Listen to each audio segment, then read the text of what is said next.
প্রিয় শিক্ষার্থীবৃন্দ এবং আমার সহকর্মীবৃন্দ এবং যারা এই ফেসবুক লাইভের মাধ্যমে আমাদের এই প্রোগ্রামটি দেখছেন, তাদের সকলকে আমাদের ফেসবুক পেজ ফিজিক্স আড্ডাতে স্বাগতম। সবাইকে শুভ সকাল। এই করোনাকালীন সময়ে আমরা সবাই আসলে বাসায় আছি এবং শিক্ষা প্রতিষ্ঠান থেকে দূরে আছি। আমরা জানি যে বিশ্ববিদ্যালয়টা হলো জ্ঞান সৃষ্টির একটা জায়গা, যেখানে আসলে ছাত্রদের সাথে শিক্ষকদের একটা ইন্টারাকশনের খুব দরকার, যে কাজটা আমরা আসলে এই মুহূর্তে করতে পারছি না। তো আমাদের পদার্থবিজ্ঞান বিভাগ, পাবনা বিজ্ঞান ও প্রযুক্তি বিশ্ববিদ্যালয় এই করোনাকালীন সময়ে ছাত্রছাত্রীদেরকে আসলে পড়াশোনার মধ্যে ধরে রাখার জন্য বিভিন্ন ধরনের উদ্যোগ আসলে আমরা গ্রহণ করেছি। তার মধ্যে অনলাইন ক্লাস এবং অনলাইন সেমিনার, এর পাশাপাশি আমরা বিভিন্ন ধরনের ওয়েবিনারের আয়োজন করেছি। আপনারা ইতিমধ্যে অবগত হয়েছেন যে এই ধরনের এই যে অনলাইন সেমিনার এবং যে ওয়েবিনারে দেশের এবং দেশের বাহিরের বিভিন্ন ধরনের পদার্থবিজ্ঞানের বিভিন্ন ফিল্ডের নামকরা বিজ্ঞানীরা আমাদের মাঝে তাদের গবেষণা কর্ম এবং পদার্থবিজ্ঞানের বিভিন্ন বিষয় নিয়ে আলোচনা করবেন। আশা করি আপনারা উপকৃত হবেন। আমরা আজকে প্রথম আমাদের ওয়েবিনার, আজকে আমাদের মাঝে উপস্থিত আছেন আমাদের সবার প্রিয় এবং বাংলাদেশের অন্যতম সেরা একজন পদার্থবিজ্ঞানী doctor Saleh Hasan Nakib sir. Sir আমাদের স্ট্যাটিস্টিক্যাল মেকানিক্স সম্পর্কে ধারণা দিবেন। আমরা সকলেই জানি যে স্ট্যাটিস্টিক্যাল মেকানিক্সটা হলো পদার্থবিজ্ঞানের খুব গুরুত্বপূর্ণ একটা বিষয় এবং এটাকে আসলে মডার্ন ফিজিক্সের পিলারও বলা যায়। তো আমরা স্যারের কাছ থেকে এই বিষয়ে বিস্তারিত জানবো এবং আমরা অনেকে হয়তো জানি না যে এই স্ট্যাটিস্টিক্যাল মেকানিক্সের ডেভেলপমেন্টে বাঙালি বিজ্ঞানীর কতটা অবদান। আমরা স্যারের কাছ থেকে আসলে সেই বিষয়টা আজকে জানার চেষ্টা করব এবং পদার্থের পঞ্চম অবস্থা সম্পর্কেও স্যার জানবে, যেটা আমাদের বাঙালি বিজ্ঞানী হয়তো যার ধারণা প্রথম দিয়েছিল। এছাড়াও আরো অনেক বিষয় নিয়ে স্যার আজকে আলোচনা করবেন। তো আমি আমাদের শ্রদ্ধেয় স্যারকে আমাদের আজকের ওয়েবিনারে স্বাগতম জানাচ্ছি। স্যার আসসালামু আলাইকুম স্যার। নমস্কার sir, good morning sir. Sir আপনাকে আমাদের পদার্থবিজ্ঞান বিভাগ পাবনা বিজ্ঞান ও প্রযুক্তি বিশ্ববিদ্যালয়ের পক্ষ থেকে অনেক অনেক ধন্যবাদ। আসলে আপনারা আমাদের এই সৃষ্টি লগ্ন থেকে আমাদের বিভাগের আপনারা অনেক পরিশ্রম দিয়েছেন এবং আপনাদের দেখানো পথেই আমরা হেঁটে যাচ্ছি। এবং আজকে এই করোনাকালীন সময়ে যখন আমরা আসলে আমাদের শিক্ষা কার্যক্রম এবং ছাত্রছাত্রীদের সাথে আমাদের যে ইন্টারাকশন বন্ধ হয়ে গেছে, সেটাকে চালিয়ে নিয়ে যাওয়ার জন্য একটা যে প্ল্যাটফর্ম আমরা তৈরি করার চেষ্টা করেছিলাম বা চিন্তা করছিলাম, সেখানে কিন্তু আপনি স্যার আমাদেরকে অনেক বড় একটা সাহস জুগিয়েছেন। আজকের এই ধরনের যে সেমিনার, আপনি ইতিমধ্যে জেনেছেন যে আপনার দেখানো পথে আমরা কিন্তু স্যার এবং আপনি যেখানে আজকে রাজি হয়েছেন, তারপরে কিন্তু অনেকেই স্যার এই ওয়েবিনারে স্যার রাজি হয়েছে এবং সেই জন্য স্যার আমরা আমাদের ছাত্রছাত্রী এবং শিক্ষকদের পক্ষ থেকে আপনাকে অনেক ধন্যবাদ স্যার। আমি স্যার বলো আজকে যে বিষয়ে আসলে আমাদের স্যার বলবে সেটা হলো introduction to the assumption of statistical mechanics. এবং আমি বিস্তারিত বিষয়ে স্যারের কাছ থেকে শুনবো আমরা। তার আগে আমি স্যার সম্পর্কে কিছু বলতে চাই যে আমাদের শ্রদ্ধেয় ডক্টর সালেহ হাসান নকিব স্যার, তিনি পদার্থবিজ্ঞান বিভাগ রাজশাহী বিশ্ববিদ্যালয়ের শিক্ষক, সম্মানিত প্রফেসর, এবং তিনি তার বিএসসি এবং এমএসসি ডিগ্রি সম্পন্ন করেছেন রাজশাহী বিশ্ববিদ্যালয় থেকে পদার্থবিজ্ঞানে এবং তিনি তার পিএইচডি সম্পন্ন করেছেন ইউকের ইউনিভার্সিটি অফ ক্যামব্রিজ থেকে। এবং আমরা সকলেই এটা জানি যে স্যার চাইলে কিন্তু ইউকেতে থেকে যেতে পারতেন। এটা আসলে দেশের জন্য স্যারের যে আসলে ভালোবাসা, এই ভালোবাসার জন্য কিন্তু স্যার অনেক বড় বড় অপরচুনিটি রেখে কিন্তু দেশে এসেছেন। এর জন্য আমরা স্যারের প্রতি অনেক কৃতজ্ঞ। এবং এর পাশাপাশি স্যার বিশ্বের বিভিন্ন বিশ্ববিদ্যালয়ের সাথে রিসার্চ কোলাবরেটর হিসেবে কাজ করছেন। স্যারের অনেক বিষয়ে রিসার্চ ইন্টারেস্ট আছে, তার মধ্যে superconductivity in a hold of cuprates এটা অন্যতম, এবং আরো রিসার্চ ইন্টারেস্ট গুলো আমরা এখানে দেখতে পাচ্ছি। তাহলে অবশ্যই আমাদের সবার গর্বে বুক ভরে যাবে। আমরা দেখছি যে স্যারের রিসার্চ গেট আইডির নাম্বার হলো স্যারের 42.14, যেটা অবশ্যই ঈশ্বরীয়। এবং আমরা যদি স্যারের গুগল স্কলার আইডিতে দেখি, সেখানে দেখবো সাইটেশন নাম্বার স্যারের 1220-এরও বেশি। স্যার দেশে এবং দেশের বাইরে বিভিন্ন গবেষণাপত্রে স্যারের গবেষণা পাবলিশ হয়েছে, এবং ইতিমধ্যে স্যার 2টা বই পাবলিশ করেছে। তো সবাইকে ধন্যবাদ। স্যার সম্পর্কে এইটুকু আমি জানালাম। এরপরে আমরা স্যারের কথায় চলে যাব এবং স্যারের মুখ থেকে আমরা স্যার সম্পর্কে আরো বিস্তারিত শুনবো এবং আজকের আলোচনা শুনবো। ধন্যবাদ সবাই। আমি একটু স্লাইড শোতে যাওয়ার আগে আমি আবারও পাবনা বিজ্ঞান ও প্রযুক্তি বিশ্ববিদ্যালয়ের যারা এটা আয়োজন করেছেন তাদেরকে আমি আমার তরফ থেকে ধন্যবাদ দিতে চাই। আর 2-1 মিনিট একটু অন্য প্রসঙ্গে কথা বলতে চাই আর কি, যে উত্তম মোটামুটি যা বলেছে অনেক বেশি বলে ফেলেছে আর কি। তো আমি এরপরে আপনাদের সামনে যেগুলো বলবো সেটা আসলে উত্তম যেভাবে বলেছে সেটার উপযোগী হবে না আর কি। তো প্রথমেই একটু বলে রাখি যে আমি আসলে পদার্থবিজ্ঞানের একজন ছাত্র ছাড়া কিছুই না। আজকে এই ওয়েবিনারে যারা আছেন তাদের সাথে আমার হয়তো সামান্য একটু পার্থক্য ওই জায়গাতে যে ছাত্র হিসেবে আমার বয়সটা আপনাদের চেয়ে একটু বেশি আর কি। আমাকে ওই যে কি বলে না যে বয়স্ক ছাত্র,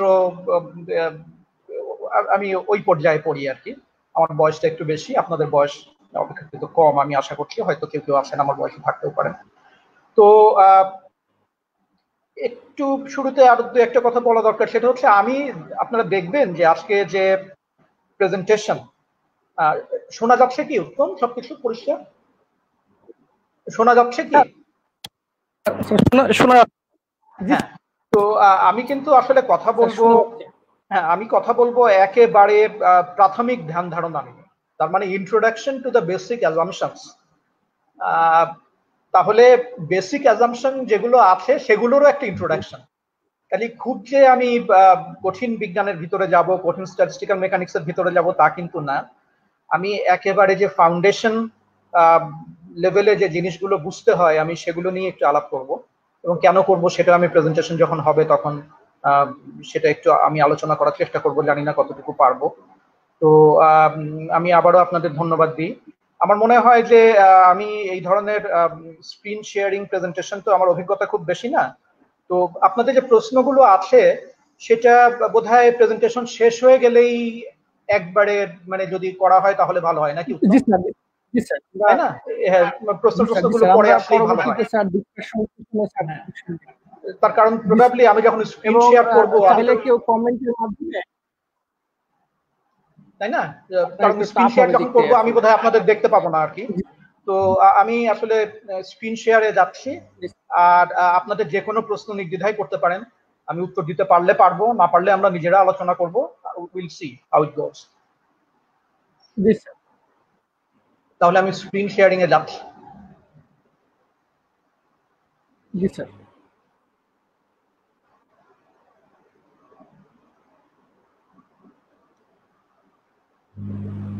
আচ্ছা, স্ক্রিন কি দেখা যাচ্ছে? সবাই কি দেখতে পাচ্ছেন? স্যার হ্যাঁ আসছে স্যার। এবার সবাই কি দেখতে পাচ্ছেন? ক্লিয়ার উত্তম? আমার মনে হয় স্যার এবার জি জি জি স্যার, এবার চলে আসছে। আচ্ছা, তা আমি শুরু করছি এবং আজকে যে ওয়েবিনারের যে বিষয়বস্তু, যেটা টাইটেল, সেটা হলো an introduction to the assumptions in statistical mechanics. এটা আপনারা সবাই জানেন। আর আমি সালেহ হাসান নাকিব, রাজশাহী বিশ্ববিদ্যালয়ের পদার্থবিজ্ঞান বিভাগে আছি। পদার্থবিজ্ঞানের একজন ছাত্র, এটাই আমার সবচেয়ে বড় পরিচয়। তাহলে একটা জিনিস আপনারা শুরুতেই খেয়াল করেছেন যে আজকে ওয়েবিনারের যে টাইটেল, সেখানে আপনি যদি কিওয়ার্ডস মানে মূল কথাগুলো যদি খোঁজেন তাহলে দেখতে পাবেন যে সেখানে আসে ইন্ট্রোডাকশন কথাটা, সেখানে আসে অ্যাজাম্পশনস এবং স্ট্যাটিস্টিক্যাল মেকানিক্স। তো ইন্ট্রোডাকশন মানে কি আমরা তো জানি, সেটা হচ্ছে ভূমিকা। অ্যাজাম্পশন, এই অ্যাজাম্পশন শব্দটাকে আমি আসলে একটু কি বলে ব্রডার পার্সপেক্টিভে ব্যবহার করেছে। আমি অ্যাজাম্পশন বলতে পস্টুলেট গুলোকেও বুঝিয়েছি আর কি। কারণ অ্যাজাম্পশনটা খুব প্রয়োজন কেন, যে আপনি যখন একটা ফিজিক্যাল থিওরির ভিতরে যান, শোনা যাচ্ছে কি? স্যার শোনা যাচ্ছে স্যার।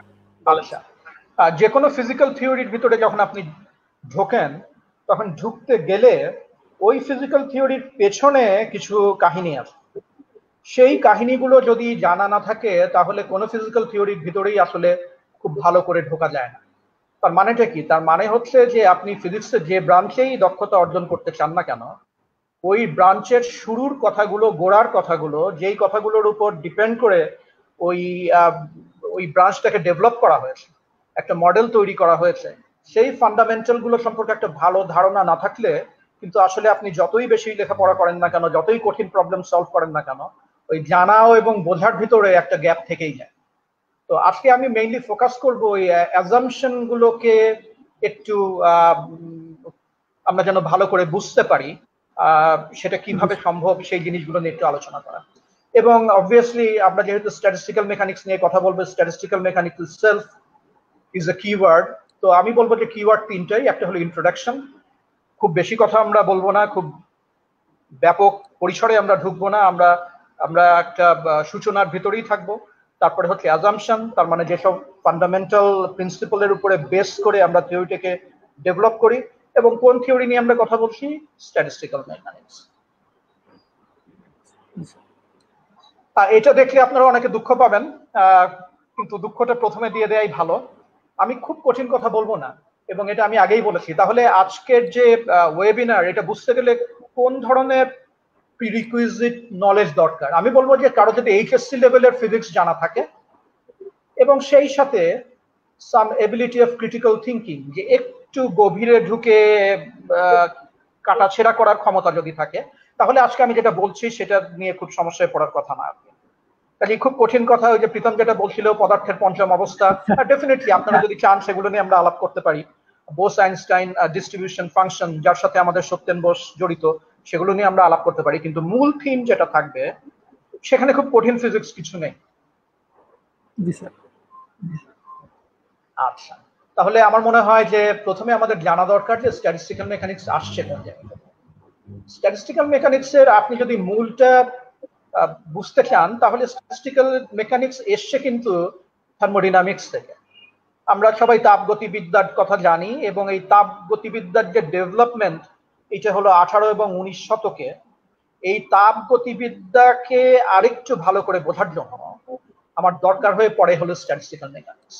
তাপগতিবিদ্যায় যত রকমের ধারণা আছে, আমরা যে ইকুয়েশন অফ স্টেট গুলো লিখি in terms of pressure, volume, temperature, এই যে যত রকমের প্যারামিটার নিয়ে তাপগতিবিদ্যা কাজ করে, এগুলো প্রত্যেকটাই কিন্তু আপনাদের সকলের জানা আছে, যেগুলো ম্যাক্রোস্কোপিক প্যারামিটার। তাপগতিবিদ্যা মাইক্রোস্কোপিক লেভেলে এক্স্যাক্টলি কি ঘটনা ঘটে একটা বস্তুর ভিতরে, সেটা নিয়ে মাথা ঘামায় না। তাপগতিবিদ্যা ম্যাক্রোস্কোপিক লেভেলে প্রেসার, ভলিউম এবং টেম্পারেচারের ভিতরে কি সম্পর্ক, ম্যাগনেটিক ফিল্ডের সাথে এনার্জির কি সম্পর্ক, আপনার ইলাস্টিক কনস্ট্যান্টের সাথে এনার্জির কি সম্পর্ক, এই সমস্ত জিনিস নিয়ে কাজ করেন। কিন্তু অ্যাটমিক লেভেলে কিংবা তার চেয়েও ভিতরের লেভেলে কি ঘটনা ঘটে, পার্টিকেল লেভেলে কি ঘটনা ঘটে, সেটা কিন্তু থার্মোডাইনামিক্সের অংশ না। কিন্তু আপনি যে প্রেসারটা ফিল করেন, তার পিছনে তো আসলে অনেকগুলো পার্টিকেলের বিহেভিয়ার জড়িত। তার মানে কি, যে একটা মাইক্রোস্কোপিক পিকচার থেকে আপনি ইচ্ছা করলে একটা ম্যাক্রোস্কোপিক পিকচারে আসতে পারেন। আর এই যে আসার যে কাজটা আছে, যে ছোট থেকে বড় একটা সিস্টেমকে বর্ণনা করা, এই যে একটা ব্রিজ দরকার, এই যে একটা যোগসূত্র দরকার, এই যোগসূত্রটা স্থাপন করে হলো স্ট্যাটিস্টিক্যাল মেকানিক্স। তো এটা আমরা একটু মনে রাখবো যে তাপগতিবিদ্যা হচ্ছে শুরু। এই তাপগতিবিদ্যায় যে ইকুয়েশন গুলো আমরা ইউজ করি, সেই ইকুয়েশন গুলোর পিছনে কি ধরনের মাইক্রোস্কোপিক ফিজিক্স আছে, তার একটা কনসেপ্ট যদি আপনি নিতে চান, তাহলে আপনাকে স্ট্যাটিস্টিক্যাল মেকানিক্সে যেতে হবে।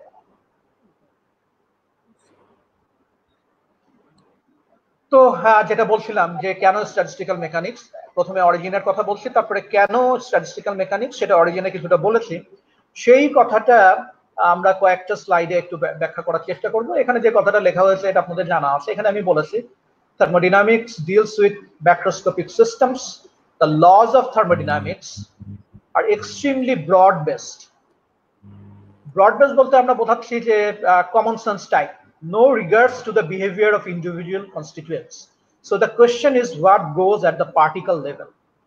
ওই যে যেটা বললাম যে থার্মোডাইনামিক্স বড় বড় সিস্টেম নিয়ে কাজ করে, সেই সিস্টেম যেসব জিনিস দিয়ে তৈরি সেগুলো নিজেরা কি ঘটনা ঘটাচ্ছে সেগুলো নিয়ে থার্মোডাইনামিক্স এর অতটা মাথা ব্যথা নেই।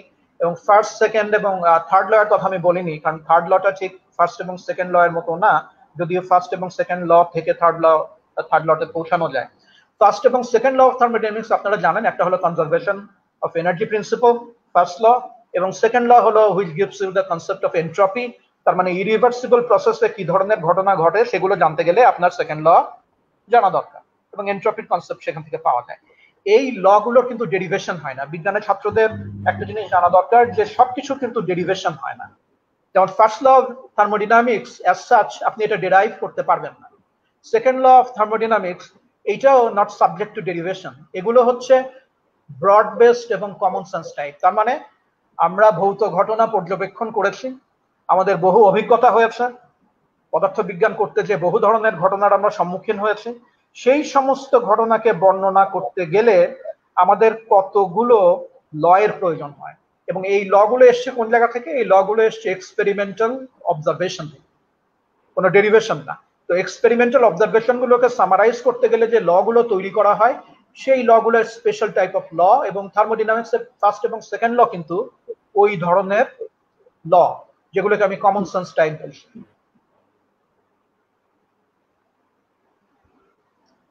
আচ্ছা, তাহলে যেটা বলছিলাম এর আগের স্লাইডে, যেটা বলছিলাম যে আসলেই তো পার্টিকেল লেভেলে তাহলে কি ঘটনা ঘটে, এই প্রশ্নের উত্তর দেওয়া অসম্ভব কঠিন। এই প্রশ্নের উত্তর দেওয়া অসম্ভব কঠিন। স্ট্যাটিস্টিক্যাল মেকানিক্স এই প্রশ্নের একটা উত্তর দেওয়ার চেষ্টা করে, কিন্তু আপনারা দেখবেন যে সেই চেষ্টার ভিতরেও বহু রকমের ঘটনা আছে। এক্স্যাক্টলি পার্টিকেল লেভেলে কি ঘটছে এই প্রশ্নের উত্তর দেওয়া অসম্ভব কঠিন। তার কারণ হচ্ছে যে ম্যাক্রোস্কোপ সেখানে পার্টিকেলের সংখ্যা মানে প্র্যাকটিক্যালি বলা যায় অলমোস্ট অসীম। অসীম বলতে আমি কি বোঝাচ্ছি? অসীম বলতে আমি বোঝাচ্ছি at least of the order of Avogadro's number. তার মানে আপনি যখন গ্যাসের কথা বলেন, তাহলে আপনি যে ঘরে বসে আছেন সেখানকার গ্যাস মলিকুলগুলোর কথা বলছেন, সেখানে কতগুলো গ্যাস মলিকুল আছে? অ্যাভোগাড্রোর নাম্বার যে, সেই নাম্বারের চেয়েও বেশি সংখ্যক গ্যাস মলিকুল আছে। আপনি যেই ম্যাক্রোস্কোপিক সিস্টেমগুলো নিয়ে কাজ করেন সেখানে পার্টিকেলের সংখ্যা সবসময় অ্যাভোগাড্রো যে নাম্বার আছে সেই নাম্বারের সাথে তুলনীয় অথবা সেই নাম্বারের চেয়ে বেশি। তাহলে এতগুলো পার্টিকেল যেখানে আসে সেখানে প্রতিটা পার্টিকেল কি করছে প্রতি মুহূর্তে সেগুলো জেনে বুঝে একটা ফিজিক্স দাঁড় করানো ভীষণ ভীষণ কঠিন কাজ, ভীষণ ভীষণ কঠিন কাজ। তো এই কঠিন কাজটা স্ট্যাটিস্টিক্যাল মেকানিক্স কিভাবে করে সেটা আমরা এর পরের স্লাইডে দেখব। তো যেটা আমরা বলছিলাম যে সংখ্যাটা খুব বড়, এবং এই সংখ্যা খুব বড় হওয়ার কারণে কিছু সুবিধা আছে কিছু অসুবিধা আছে। তো সেই সুবিধা অসুবিধা কি আছে সেখানে যাওয়ার আগে সংখ্যাটা আসলে কত বড়, সংখ্যাটা কত বড় সেটা বোঝানোর জন্য আমি একটা ছোট্ট উদাহরণ দিয়েছি। ধরা যাক আপনার কাছে 1 মোল গ্যাস আছে, তার মানে অ্যাভোগাড্রোর নাম্বার যেটা সেই নাম্বার সংখ্যক গ্যাস আছে, এবং পৃথিবীর সমস্ত মানুষকে আপনি এই 1 মোল গ্যাসের কতগুলো পার্টিকেল আছে, অ্যাভোগাড্রোস নাম্বার অফ পার্টিকেলস, সেটা গোনার কাজ দিয়ে দিলেন। পৃথিবীতে এই মুহূর্তে প্রায় 700 কোটি থেকে 800 কোটি মানুষ আছে, এবং তাদের বললেন যে তাদের তো খাওয়া এবং ঘুমানোর দরকার, তারা সপ্তাহে 100 ঘন্টা ধরে অ্যাটম গুনবে। পৃথিবীর সমস্ত মানুষ তারা সপ্তাহে 100 ঘন্টা ধরে অ্যাটম গুনবে, এবং অ্যাটম গুনবে কি, তারা সেকেন্ডে একটা করে অ্যাটম গুনবে। এই কাজ যদি পৃথিবীর সমস্ত মানুষকে দেয়া যায় তাহলে তাদের কত সময় লাগবে অ্যাভোগাড্রোস নাম্বার সংখ্যক অ্যাটম গুনতে? আপনারা দেখতে পাচ্ছেন তাদের 50 লক্ষ বছর লাগবে এই অ্যাভোগাড্রোস সংখ্যক অ্যাটম গুনতে। কাজে সংখ্যাটা কত বড় আপনি কল্পনা করতে পারছেন। একটা সুপার কম্পিউটারকেও যদি এটা গুনতে দেয়া যায়, ও বেচারাও এটা গুনতে হিমশিম খাবে, আর শুধু গুনতেই হিমশিম খাবে। আর এগুলো নিয়ে যদি তাকে হিসাব করতে দেয়া যায়, সরি, পৃথিবীতে এমন কোন সুপার কম্পিউটার নাই যারা এইরকম 1 মোল গ্যাসের ডিটেইল মোশন এবং মোমেন্টাম কনসিডার করে কোনো ক্যালকুলেশন করতে পারবে। এবং পৃথিবীর সবচেয়ে শক্তিশালী সুপার কম্পিউটারটা যে ক্যালকুলেশন করতে পারবে না তা না।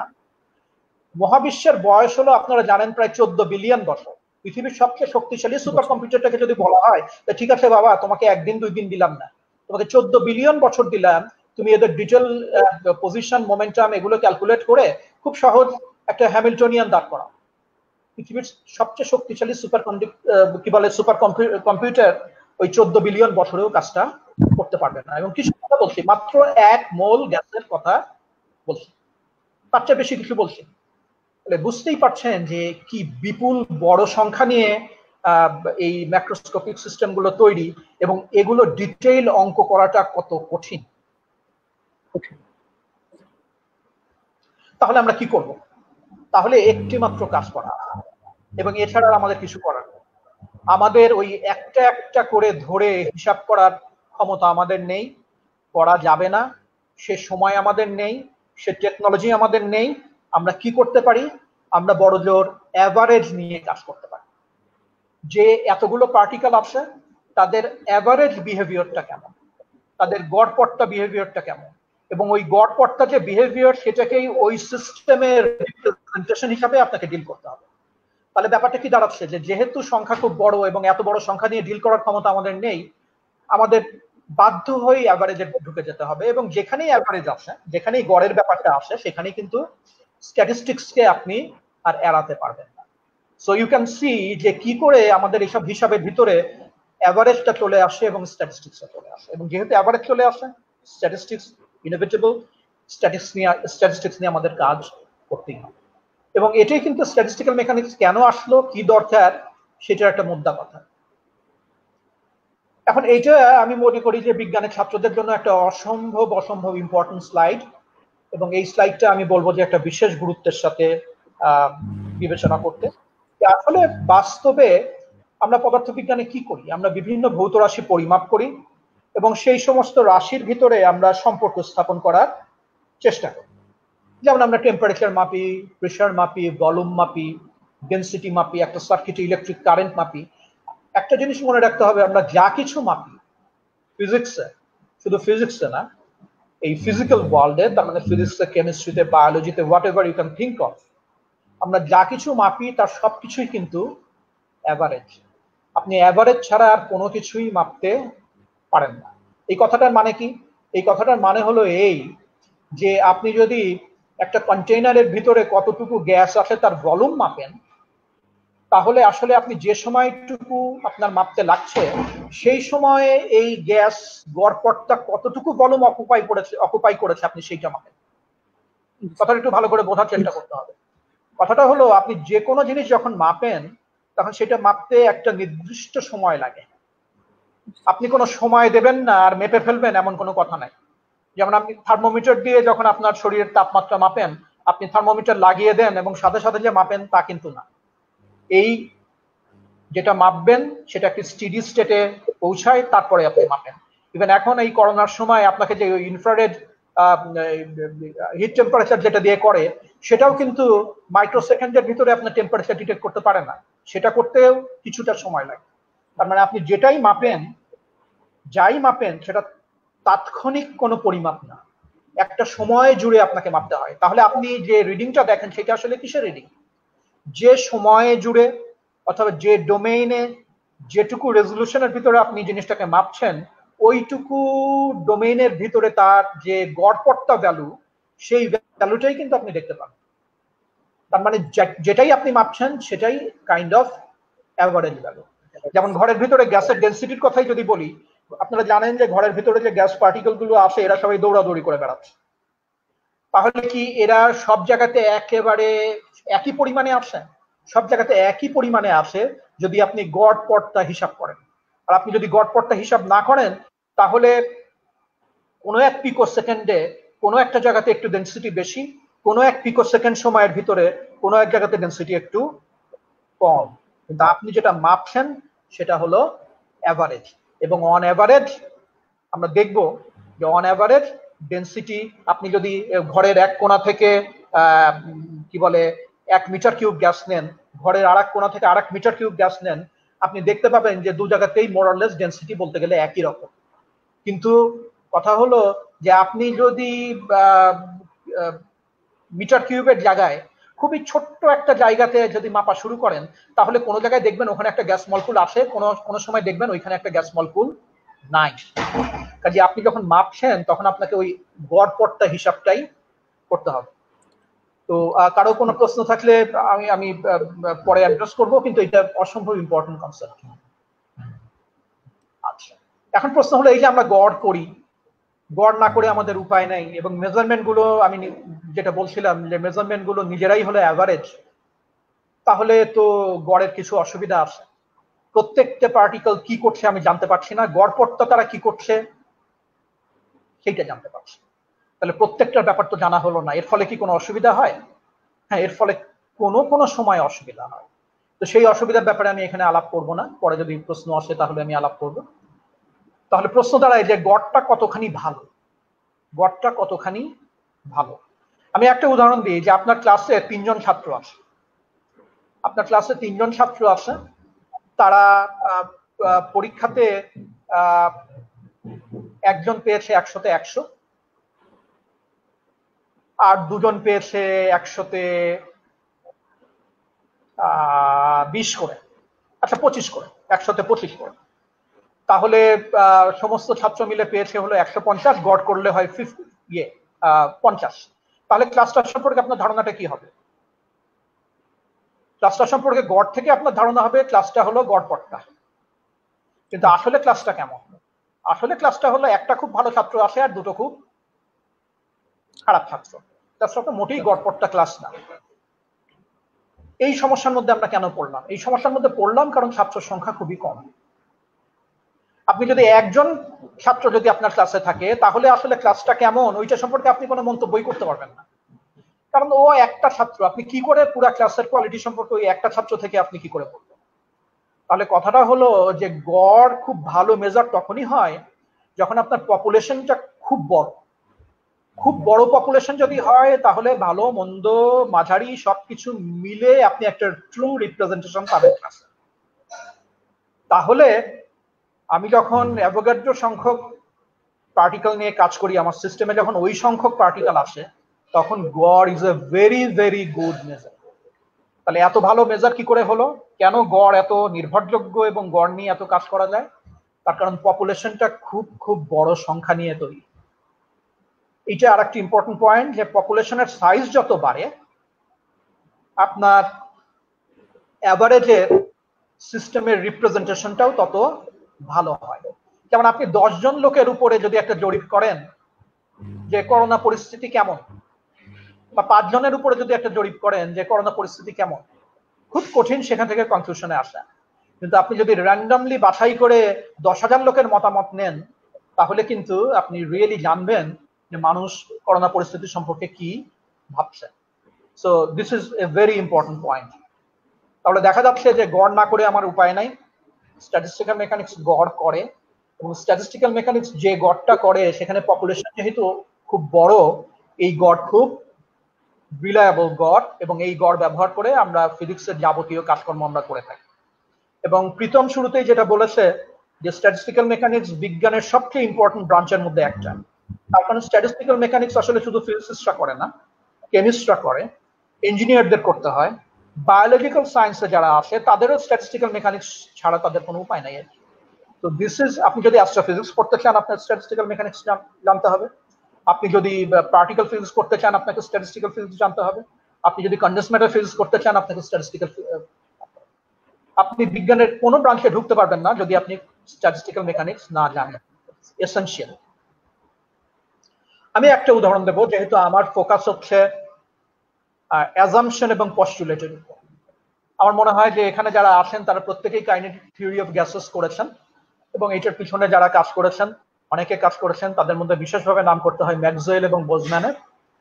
এটাই first successful application of statistical mechanics, এবং এটা যে শুধুমাত্র first successful application of statistical mechanics তা না, এই যে জীবন এবং জগৎ, এখানে যে অ্যাটম আছে, অ্যাটমের যে ইন্ডিভিজুয়ালিটি, যে পার্টিকেল পিকচার, এইটা প্রতিষ্ঠিত কিন্তু হয়েছে বহু বছরের বহু লড়াইয়ের পর।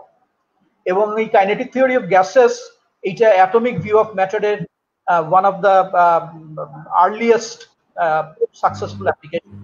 এবং এই কাইনেটিক থিওরি অফ গ্যাসেস সবসময় অ্যাটমিক থিওরি এস্টাবলিশমেন্ট, সেটার ইতিহাস যদি আপনি দেখেন তাহলে বারবার ঘুরে ফিরে কাইনেটিক থিওরি অফ গ্যাসেস।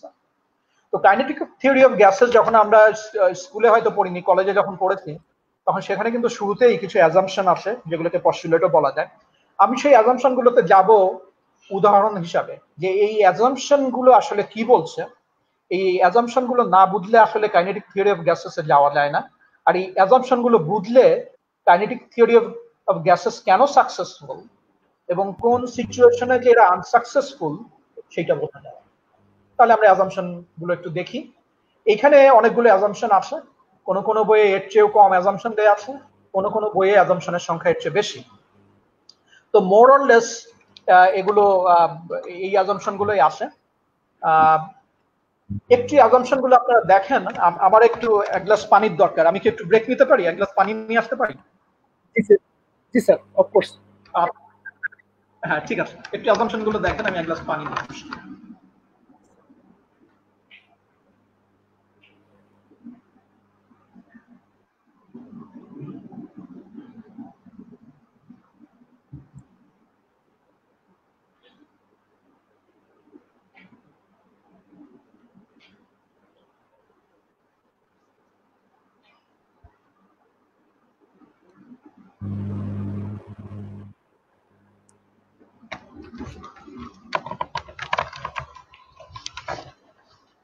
ঠিক আছে, তো আপনারা দেখতে পাচ্ছেন যে লেফট হ্যান্ড সাইডে কাইনেটিক থিওরি অফ গ্যাসেস এর জন্য যে অ্যাজাম্পশন গুলো আছে সেগুলোর লিস্ট আছে, এবং এই অ্যাজাম্পশন গুলোর ইমপ্লিকেশন গুলো কি সেটা আমি ডানে লিখেছি। দেখেন, প্রথম যেটা, a gas consists of a very large number of molecules, যেটা বলছিলাম যে ম্যাক্রোস্কোপিক সিস্টেম, অনেক অনেক মলিকুল আছে। মলিকুল না বলে পার্টিকেল বলতে পারতাম, কিছু আসতে যেত না। এইটার কনসিকুয়েন্স হচ্ছে যে এইটা স্ট্যাটিস্টিক্যাল অ্যাপ্রোচ ডিমান্ড করে। যেহেতু অনেকগুলো আছে, স্ট্যাটিস্টিক্যাল অ্যাপ্রোচ ছাড়া আপনারা কোনো অ্যাপ্রোচ নেই। Molecules move with a range of speeds. এটা ঠিক যে একটা ঘরের ভিতরে যে গ্যাস মলিকুল গুলো আছে সেগুলো সবাই একই বেগে দৌড়াদৌড়ি করছে তা না, তাদের অনেক রকমের বেগ আছে এবং তার একটা ডিস্ট্রিবিউশন আছে।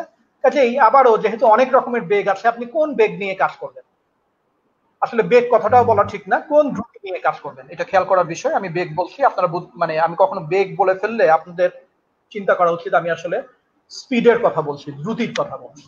তাহলে যেহেতু বহু রকমের স্পিড আছে, আপনাকে স্ট্যাটিস্টিক্যাল অ্যাপ্রোচে যেতে হবে।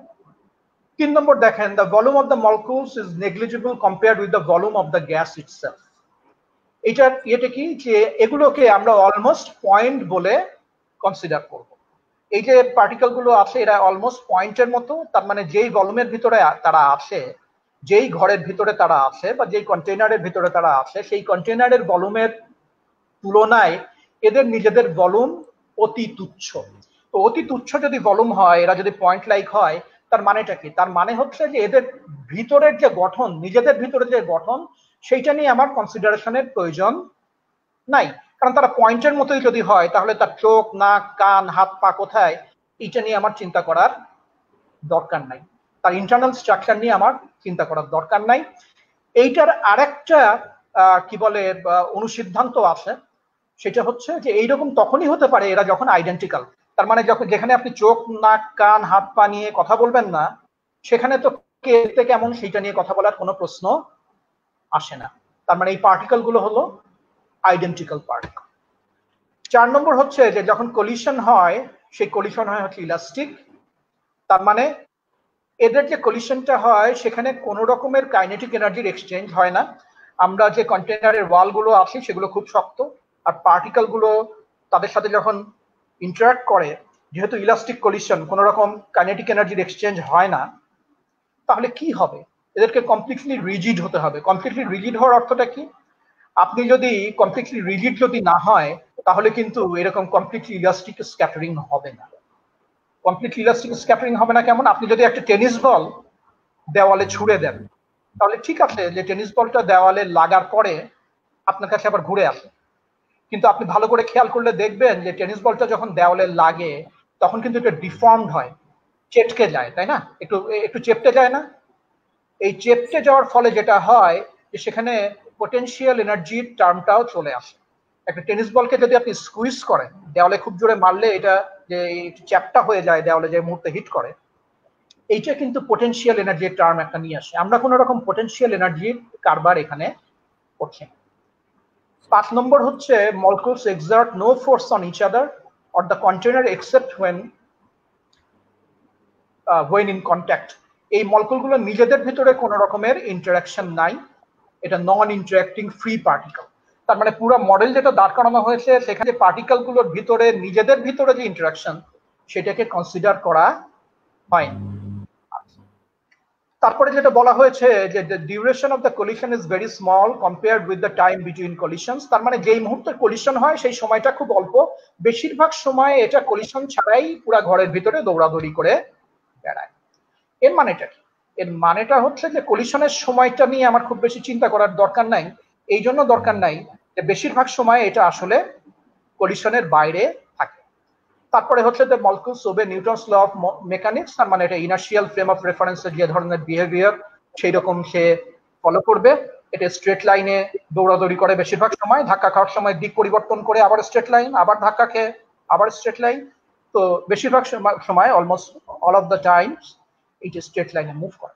এই সমস্ত ইমপ্লিকেশন গুলো যদি আমি বুঝি তাহলে আমি বুঝবো যে কাইনেটিক থিওরি অফ গ্যাসেস যেটা আছে সেটা যে ফর্মুলাগুলো আমি ডেরাইভ করছি সেটা কিভাবে ডেরাইভ করছি, এবং এগুলো নিয়ে পরের স্লাইডে আমি আবারও কথা বলবো।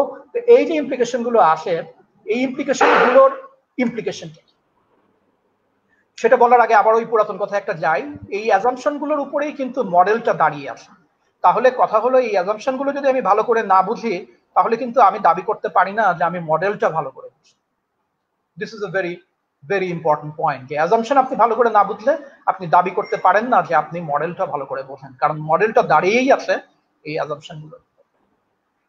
এবং এই অ্যাজাম্পশন গুলোই বলে দেয় যে আপনার যে থিওরি, এই থিওরিটা কতটুকু শক্ত এবং কতটুকু দুর্বল। আপনার অ্যাজাম্পশন যদি খুব এক্সাক্ট হয় আপনার থিওরি খুব এক্সাক্ট, আপনার অ্যাজাম্পশন যদি খুব দুর্বল হয় আপনার থিওরি দুর্বল। এই যে অ্যাজাম্পশন গুলো আছে কাইনেটিক থিওরি অফ গ্যাসেস যে অ্যাজাম্পশন, এই অ্যাজাম্পশন গুলোই কিন্তু সবগুলো মিলে মোর অর লেস আইডিয়াল গ্যাসের অ্যাজাম্পশন। তাহলে আইডিয়াল গ্যাস তো আপনারা জানেন যে অনেক ক্ষেত্রে গ্যাসের বিহেভিয়ার আইডিয়াল গ্যাসের বিহেভিয়ারের মতো হয় না। তাহলে যে ক্ষেত্রে আইডিয়াল গ্যাসের মতো বিহেভিয়ার হয় না সেখানে কি আমরা যে অ্যাজাম্পশন গুলো শুরুতে নিয়েছিলাম সেগুলো কাজ করবে? না, কাজ করবে না। নিশ্চয়ই কোনো একটা অ্যাজাম্পশন হ্যাজ গন রং, যে কারণে এটা আর আইডিয়াল গ্যাসের মতো বিহেভ করছে না। কাজে এই অ্যাজাম্পশন গুলি আপনাকে বলে দেবে যে কোন জায়গাতে আপনার এই মডেলটা আপনি কাজ করাতে পারবেন এবং কোন জায়গাতে এই মডেল আপনি কাজ করাতে পারবেন না। এক মিনিট, হ্যালো স্যার ঠিক।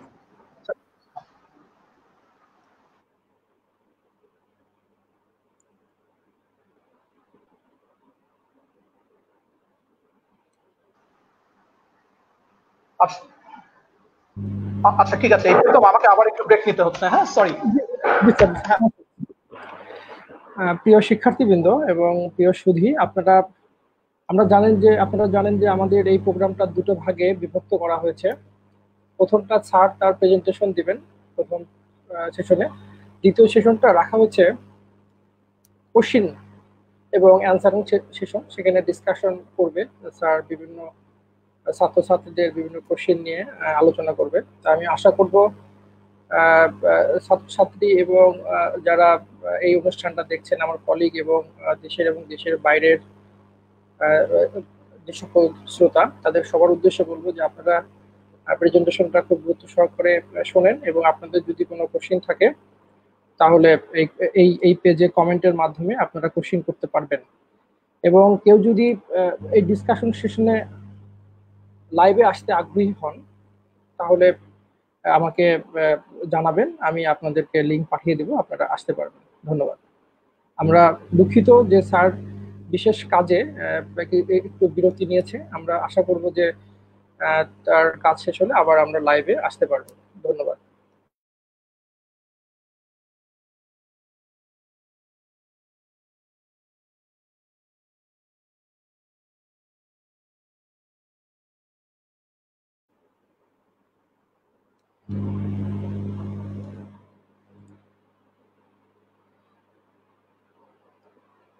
একটা বিষয় আমাদের জানা হলো না, আসলে আপনাদের সাউন্ড কি সবাই ঠিকভাবে শুনতে পাচ্ছেন? যদি কারো কোনো প্রবলেম থাকে সাউন্ডের বা আমাদের সমস্যা করেন তাহলে আমরা সেটা ঠিক করার ব্যবস্থা করব। ধন্যবাদ। আমাদের স্যার আবার চলে এসেছে, আমরা আবার প্রোগ্রামে চলে যাব। এই শোনো আমি প্রীতম, আমি একটু ক্ষমা প্রার্থী যে বারবার ফোন আসছে, এখন ফোন আসছে 71 টিভি থেকে আর কি। 71 টিভি থেকে ফোন আসছে যে তারা একটা প্রোগ্রামের ভিতরে একটু নিতে চায়, আমি তো না করলাম, দেখা যাক, কিন্তু তারপরেও তারা আমাকে আবার ফোন করতে পারে, যদি ফোন করে তাহলে কয়েক মিনিটের জন্য আবার আমাকে একটু উঠে যেতে হবে। কোনো সমস্যা নেই, ঠিক আছে? তো হ্যাঁ, আপনারা একটু মাফ করবেন, আমি খুব যন্ত্রণার ভিতরে আছি আর কি। ঠিক আছে, আপনার মধ্যেও আমাদেরকে সময় দিয়েছেন, এই জন্য আসলে আমরা কৃতজ্ঞ স্যার। না ঠিক আছে, ঠিক আছে, না না না না ঠিক আছে। তাহলে যেটা বলছিলাম যে অ্যাজাম্পশনই বলে যে একটা থিওরি কতটুকু শক্ত অথবা কতটুকু দুর্বল। তো এখানে একটা মজার জিনিস যে এই যে কাইনেটিক থিওরি অফ গ্যাসেস, এইটাকে নিয়ে একটু নাড়াচাড়া করলে একটা গ্যাস মলিকিউল বিভিন্ন টেম্পারেচার তার যে ভেলোসিটি ডিস্ট্রিবিউশন সেইটা বের করা যায়। এবং এটা হয়তো ইন্টারমিডিয়েট ছাত্ররা হয়তো জানেন না, কিন্তু একটু অ্যাডভান্স লেভেলে যারা আছেন তারা জানেন যে ম্যাক্সওয়েল বোজম্যান ডিস্ট্রিবিউশন ফাংশন বলি, এখানে ম্যাক্সওয়েল ডিস্ট্রিবিউশনের কথা বলা হয়েছে। আমি এই ছবিটা শুধু এই জন্য দেখিয়েছি যে দেখেন যে সরল অ্যাজাম্পশন গুলো আমরা করেছিলাম সেগুলো শক্তিকর। এইখানে হাইড্রোজেন মলিকিউলের বিভিন্ন টেম্পারেচারে ভেলোসিটি ডিস্ট্রিবিউশন দেয়া আছে। ভেলোসিটি ডিস্ট্রিবিউশন মানে বেসিক্যালি যে হাইড্রোজেন মলিকিউলগুলোর ভিতরে কতগুলো 400 মিটার পার সেকেন্ড স্পিডে আছে, কতগুলো 1000 মিটার পার সেকেন্ড স্পিডে আছে, কতগুলো 1400 মিটার পার সেকেন্ড স্পিডে আছে, এবং বিভিন্ন টেম্পারেচারে। এই ছবিটা যেটা দেখা যাচ্ছে এটা হলো 25 ডিগ্রি কেলভিন টেম্পারেচারে, খুবই ঠান্ডা। এইটা হলো 50 ডিগ্রি কেলভিন টেম্পারেচারে। এইটা হলো আপনার কি বলে 100 ডিগ্রি কেলভিন টেম্পারেচার। এই যে শেপটা তৈরি হয়েছে Maxwell distribution of speeds of hydrogen molecule, আমি যদি এটা হাইড্রোজেনের জায়গায় আমি যদি নাইট্রোজেন নিয়ে কাজ করতাম অথবা অক্সিজেন নিয়ে কাজ করতাম, তাহলে একটা মজার ব্যাপার হচ্ছে যে হাইড্রোজেন, অক্সিজেন, নাইট্রোজেন এদের প্রপার্টি যদি আপনি বলেন, কেমিক্যাল প্রপার্টির কথা যদি বলেন, অনেক আলাদা, এদের ভর অনেক আলাদা। কিন্তু আমি যদি এই ডিস্ট্রিবিউশন ফাংশনটাকে এভাবে প্লট করতাম তাহলে আমরা দেখতাম যে হাইড্রোজেনের জন্য চেহারা যেমন হয়েছে, চেহারায় কোনো পরিবর্তন নাই। এই নাম্বারগুলোতে কিছু কিছু পরিবর্তন হতো, কিন্তু আমি দেখতাম যে বেশি টেম্পারেচার হলে এরকম ফ্ল্যাট হয়ে যায়, কম টেম্পারেচার হলে এরকম খাড়া থাকে, সেই চেহারায় কিন্তু কোনো পরিবর্তন আসতো না। Oxygen, nitrogen, hydrogen, even carbon dioxide নিয়েও যদি আপনি করেন তাহলে দেখবেন এই যে গ্রস ফিচার, এর ভিতরে কোনো ধরনের পরিবর্তন আসে না। এখন সেই জন্য আমি এখানে লিখেছি দ্য শেপ ইজ ইউনিভার্সাল। এখন প্রশ্ন হচ্ছে শেপটা ইউনিভার্সাল কেন? আমাদের কাইনেটিক থিওরি অফ গ্যাসেসের ভিতরে কোন অ্যাজাম্পশন ছিল যে অ্যাজাম্পশনের কারণে হিসাব করলে দেখা যায় যে গ্যাসের প্রকৃতি, মানে গ্যাসের কেমিক্যাল ফর্মুলা এবং ভর আলাদা হওয়া সত্ত্বেও এই শেপের ভিতরে কোনো রকমের পরিবর্তন আসে না? এটা একটা প্রশ্ন। এই প্রশ্নটা আমি অডিয়েন্সের কাছে রেখে যেতে চাই যে কোন অ্যাজাম্পশন বলছে যে এইরকম হবে, এবং এইরকম যখন হয় তখন আমার কনক্লুশনটা কি হয়? আমার কনক্লুশন হয় যে অ্যাজাম্পশনটা খুব ভালো অ্যাজাম্পশন, কারণ এক্সপেরিমেন্টালি ভেলোসিটি ডিস্ট্রিবিউশন যেমন দেখা যাচ্ছে, অ্যাজাম্পশন অনুযায়ী সেই রকমই ভেলোসিটি ডিস্ট্রিবিউশন হওয়ার কথা। কোন কোন জায়গাতে অ্যাজাম্পশন ভেঙে যায়। কোন কোন জায়গায় অ্যাজাম্পশন ভেঙে যায়? যেমন আমি যখন বলছিলাম অ্যাজাম্পশন গুলো যখন দেখাচ্ছিলাম কাইনেটিক থিওরি অফ গ্যাসেস, সেখানে আমি বলছিলাম যে যেটা হয় সেটা হচ্ছে যে পার্টিকেল গুলোর ভিতরে কোনো রকম ইন্টারাকশন নাই। আবার আমি বলছিলাম যে পার্টিকেল গুলোর নিজেদের ভলিউম যে কন্টেইনারের ভিতরে রাখা হয় সেই ভলিউমের তুলনায় অনেক অনেক কম। এখন যদি এমন হয় যে খুব ছোট্ট একটা পার্টিকেলের ভিতরে আপনি খুব ছোট্ট একটা কন্টেইনারের ভিতরে আপনি পার্টিকেল গুলো রেখেছেন, যদি এমন হয় যে পার্টিকেল গুলোকে এত ছোট কন্টেইনারের ভিতরে আপনি রেখেছেন যে তারা খুব কাছাকাছি চলে এসছে, এর মানে হচ্ছে যে পার্টিকেল গুলোর নিজেদের ভলিউম আর এখন কন্টেইনারের ভলিউমের তুলনায় নগণ্য না। এবং যেহেতু তারা সবসময় খুব কাছাকাছি অবস্থান করে, তাদের ভিতরকার যে ইন্টারাকশন এইটাকে আর সবসময় অ্যাভয়েড করা যাবে না। তখন কিন্তু আইডিয়াল গ্যাস অ্যাপ্রক্সিমেশন ভেঙে পড়ে, এবং আপনারা দেখেছেন যে তখন আমাদের আইডিয়াল গ্যাস থেকে রিয়েল গ্যাসে যেতে হয়, এবং আমরা তখন van der Waals equation of state ব্যবহার করি। তাহলে আমরা কি দেখলাম? যে যতক্ষণ অ্যাজাম্পশন মেনে ছিল তখন আইডিয়াল গ্যাস, যখন অ্যাজাম্পশন কিছু কিছু অ্যাজাম্পশন ভেঙে পড়েছে তখন কিন্তু আর এটা আইডিয়াল গ্যাসের মতো কাজ করছে না, তখন আপনাকে ভ্যান ডার ওয়ালস মডেল বা আরো বেটার মডেলের মধ্যে যেতে হবে। এখন একটা নতুন প্রসঙ্গে আসি। অ্যাজাম্পশন নিয়ে আশা করি বুঝতে পেরেছেন যে মডেল বিল্ডিং করতে গেলে আপনাকে অ্যাজাম্পশন বুঝতে হবে। অ্যাজাম্পশন বুঝলে আপনি বুঝবেন যে আপনার মডেল কতটুকুন ভালো, কতটুকুন মন্দ, কোন জায়গায় কাজ করবে, কোন জায়গায় কাজ করবে না। এখন টেক্সট বুক স্ট্যাটিস্টিক্যাল মেকানিক্স, আমরা স্ট্যাটিস্টিক্যাল মেকানিক্সের যদি একটা বই খুলে বসি তাহলে আমরা যেটা দেখব যে এগুলো প্রায় সব সময় কাজ করে ইকুইলিব্রিয়াম স্ট্যাটিস্টিক্যাল মেকানিক্স। মানে সমস্ত আপনার বই কিতাবে যা লেখা আছে তার সিংহভাগই লেখা আছে ইকুইলিব্রিয়াম স্ট্যাটিস্টিক্যাল মেকানিক্স নিয়ে। তাহলে প্রথমে তাহলে জানা দরকার যে ইকুইলিব্রিয়ামটা কি জিনিস, এবং এই ইকুইলিব্রিয়াম স্ট্যাটিস্টিক্যাল মেকানিক্স নিয়ে আমি ওয়েবিনারের বাকি অংশটুকু পাঠ করার চিন্তা ভাবনা করছি। এখন ইকুইলিব্রিয়ামটা কি আমরা একটা এক্সাম্পল দিয়ে বুঝি। ধরা যাক আপনার দুটো কন্টেনার আছে, আপনারা কি ছবি দেখতে পাচ্ছেন সবাই? জি স্যার, ছবি দেখা যাচ্ছে। হ্যাঁ, ধরা যাক দুটো কম্পিউটার আছে, এর মধ্যে একটা কম্পিউটারে, আচ্ছা কার্সারটা কি দেখা যায় প্রীতম? স্যার হ্যাঁ দেখা যাচ্ছে স্যার, দেখা যাচ্ছে। তো ওই কার্সার দেখতে পাচ্ছেন যে একটা কন্টেনার যেটা আছে তার ভিতরে আছে হলো হাইড্রোজেন, আর একটা কন্টেনারের ভিতরে আছে হলো নাইট্রোজেন। এবং অ্যাট ইকুইলিব্রিয়াম এই হাইড্রোজেনের একটা অ্যাভারেজ প্রেসার আছে, একটা অ্যাভারেজ ভলিউম আছে, অ্যাভারেজ টেম্পারেচার আছে, এবং ওই ইকুইলিব্রিয়ামে নাইট্রোজেনের একটা অ্যাভারেজ প্রেসার আছে, একটা ভলিউম আছে, একটা টেম্পারেচার আছে। আপনি এই যে মধ্যে যে পার্টিশনটা আছে এটা যদি খুলে ফেলেন তাহলে কি হবে? বুঝতেই পারছেন, এটা যদি খুলে ফেলেন তাহলে হাইড্রোজেন এদিকে আসা শুরু করবে, নাইট্রোজেন এদিকে আসা শুরু করবে। তাহলে একটা সময় পর্যন্ত এরা মিক্স করা শুরু করবে, মিক্স করতে থাকবে, তাই না? What will have a mixing of the two gases. তো যতক্ষণ পর্যন্ত না এটা ইউনিফর্মলি মিক্সড হচ্ছে ততক্ষণ কিন্তু আমরা নন ইকুইলিব্রিয়াম কন্ডিশনে আছি, তাই না? দেখা যাচ্ছে যে এই দিকটাতে এখনো নাইট্রোজেন বেশি আছে, এদিকটাতে এখনো হাইড্রোজেন বেশি আছে, কিন্তু সামান্য একটু সময় পরে আপনি দেখবেন যে এটা একটা নতুন ইকুইলিব্রিয়াম স্টেট রিচ করেছে। তার মানে আগে একদিকে শুধু হাইড্রোজেন ছিল, একদিকে শুধু নাইট্রোজেন ছিল, এখন এই পুরাটা জুড়েই হাইড্রোজেন এবং নাইট্রোজেন ইভেনলি ডিস্ট্রিবিউটেড অবস্থায় আছে। এবং ইভেন ডিস্ট্রিবিউশন আসার পর এদের আবার একটা অ্যাভারেজ প্রেসার আছে, অ্যাভারেজ একটা ভলিউম আছে, এবং অ্যাভারেজ একটা টেম্পারেচার আছে। তাহলে এই যে এক ইকুইলিব্রিয়াম থেকে মিক্সিং এর ফলে আপনি আর এক ইকুইলিব্রিয়ামে আসলেন, এগুলোকে কেন আমরা ইকুইলিব্রিয়াম বলছি?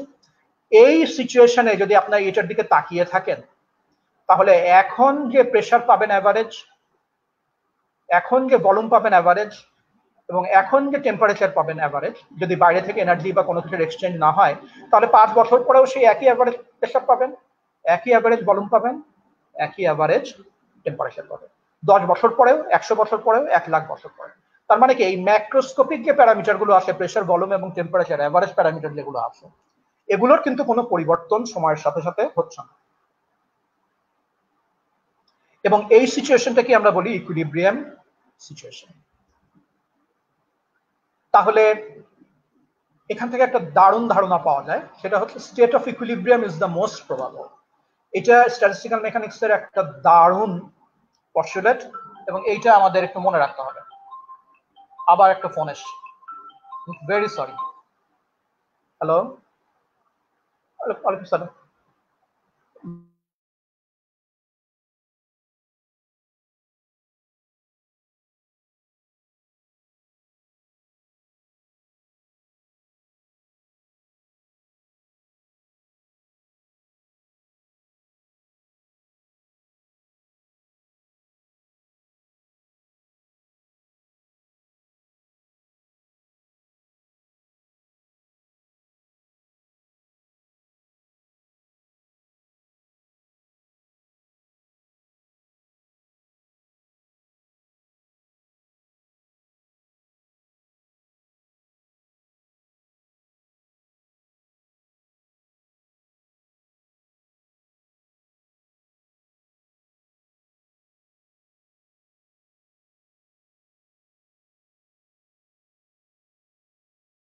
প্রিয় সুধী, আমরা আবার দুঃখিত যে ছাড়ের একটা গুরুত্বপূর্ণ ফোন এসেছে। তো আমরা যে জিনিসটা বলছিলাম যে আসলে আমাদের এই প্রোগ্রামটা নিয়ে যে আপনাদের যে কোশ্চিন বা এই স্যারের এই বিষয় নিয়ে যে কোশ্চিন যদি থাকে তাহলে আপনারা কিন্তু আমাদের ডিসকাশন সেশনে করতে পারেন। তো এটা করেন, এবং কেউ যদি অ্যাড হতে চান তাহলে আমাকে বলবেন, আমি রিকোয়েস্ট অ্যাকসেপ্ট করব। প্রীতম, মানে ক্ষমা চেয়েও এখন পারা যাচ্ছে না আর কি। নাই স্যার, একের পর এক ফোন আসছে, এবং কি করে যে কল কাটতে হয় সেটাও তো আমি শিখিনি। কি করে কল কাটতে হয়? স্যার ওই যে লাল বাটনটা মানে ই করেন, মানে যদি সবুজটা দিয়ে কল দিছি উল্টা দিকে স্ক্রল করেন স্যার, তাহলে হবে। আচ্ছা আচ্ছা আচ্ছা আচ্ছা, থ্যাংক ইউ। দেখি, আমি মস্ত বিপদে পড়ছি, আই এম সো সরি। আর না, এদেরকে না না করতে পারছি না, কারণ আমাকে এর আগে বলে রাখছিল, কিন্তু সময়টা তো বলে নাই। আচ্ছা আচ্ছা, এই সাংবাদিকরা আছেন নাকি? হ্যাঁ, ওই সাংবাদিক আর কি। বুঝতে পারছি। আচ্ছা, তারা 12টার খবরের শুরুতেই আমার কাছ থেকে 2-1 মিনিট নেবে আর কি। তো ঠিক আছে, আচ্ছা, আমি ঠিক আছে এখানে স্যার। চলে আসি। হ্যাঁ, আমাকে প্লিজ আপনারা সবাই মাফ করবেন, আমি সো সরি। এটা হচ্ছে যে state of equilibrium is the most probable, এই কথাটার মানে কি এবং এটা কোন জায়গা থেকে পাওয়া যায়। এখানে আমরা একটা উদাহরণ দিয়ে বুঝি যে আমি যেটা বলছিলাম যে আমরা যদি ইকুইলিব্রিয়ামে থাকি, তাহলে একটা ম্যাক্রোস্কোপিক সিস্টেমের, গ্যাস সিস্টেমের প্রেসার, ভলিউম এবং টেম্পারেচারের সময়ের সাথে সাথে কোনো পরিবর্তন হয় না। এদের পার্টিকেল গুলোর ডিস্ট্রিবিউশন হয় ইভেন, এবং ইভেনলি ডিস্ট্রিবিউটেড পার্টিকেলের জন্য এখানে একটা সিচুয়েশন দেখানো হয়েছে একটা কন্টেনারে। এখন কথা হলো যে স্টেট অফ ইকুইলিব্রিয়াম যে মোস্ট প্রবাবল, এটা আমরা কি করে বুঝবো? এটা বোঝার সবচেয়ে সহজ উপায় হচ্ছে যে এই যে ডিস্ট্রিবিউশনটা আছে, এটাকে আমরা একটুখানি ডিস্টার্ব করার অর্থ কি, যে এই পার্টিকেল গুলো ইভেনলি ডিস্ট্রিবিউটেড আসে, আমি কোনোভাবে এদেরকে একটু ঠেলে এক কোনায় নিয়ে যেতে পারি। যদি নিয়ে যাই, তারা এক কোনায় থাকবে, কিন্তু ওই ঠেলাটা ছেড়ে দিলেই আবার কি হবে? ঠেলাটা ছেড়ে দিলেই তারা আগে যেমন ইভেনলি ডিস্ট্রিবিউটেড হয়ে গেছিল, আবার তেমন ডিস্ট্রিবিউটেড হয়ে যাবে। যেমন এখানে একটা ছবি আছে, আমরা দেখতে পাচ্ছি যে গ্যাস মলিকুলগুলো এইভাবে থাকতে পছন্দ করে, কিন্তু এইভাবে প্রায় কখনোই থাকে না। ইনফ্যাক্ট এইভাবে থাকতে আমরা কোনো সময় দেখিনি। এইভাবে থাকলে আমরা খুব বিপদে পড়ে যেতাম, হঠাৎ করে দেখতাম যে নিঃশ্বাস নেওয়া যাচ্ছে, হঠাৎ করে দেখতাম যে নিঃশ্বাস নেওয়া যাচ্ছে। তো এভাবে কেন থাকে না? কারণ এটা ইকুইলিব্রিয়াম কনফিগারেশন না, এইটা হলো ইকুইলিব্রিয়াম কনফিগারেশন। তাহলে কেন সবসময় ইকুইলিব্রিয়াম কনফিগারেশনে থাকে বা থাকতে চায়?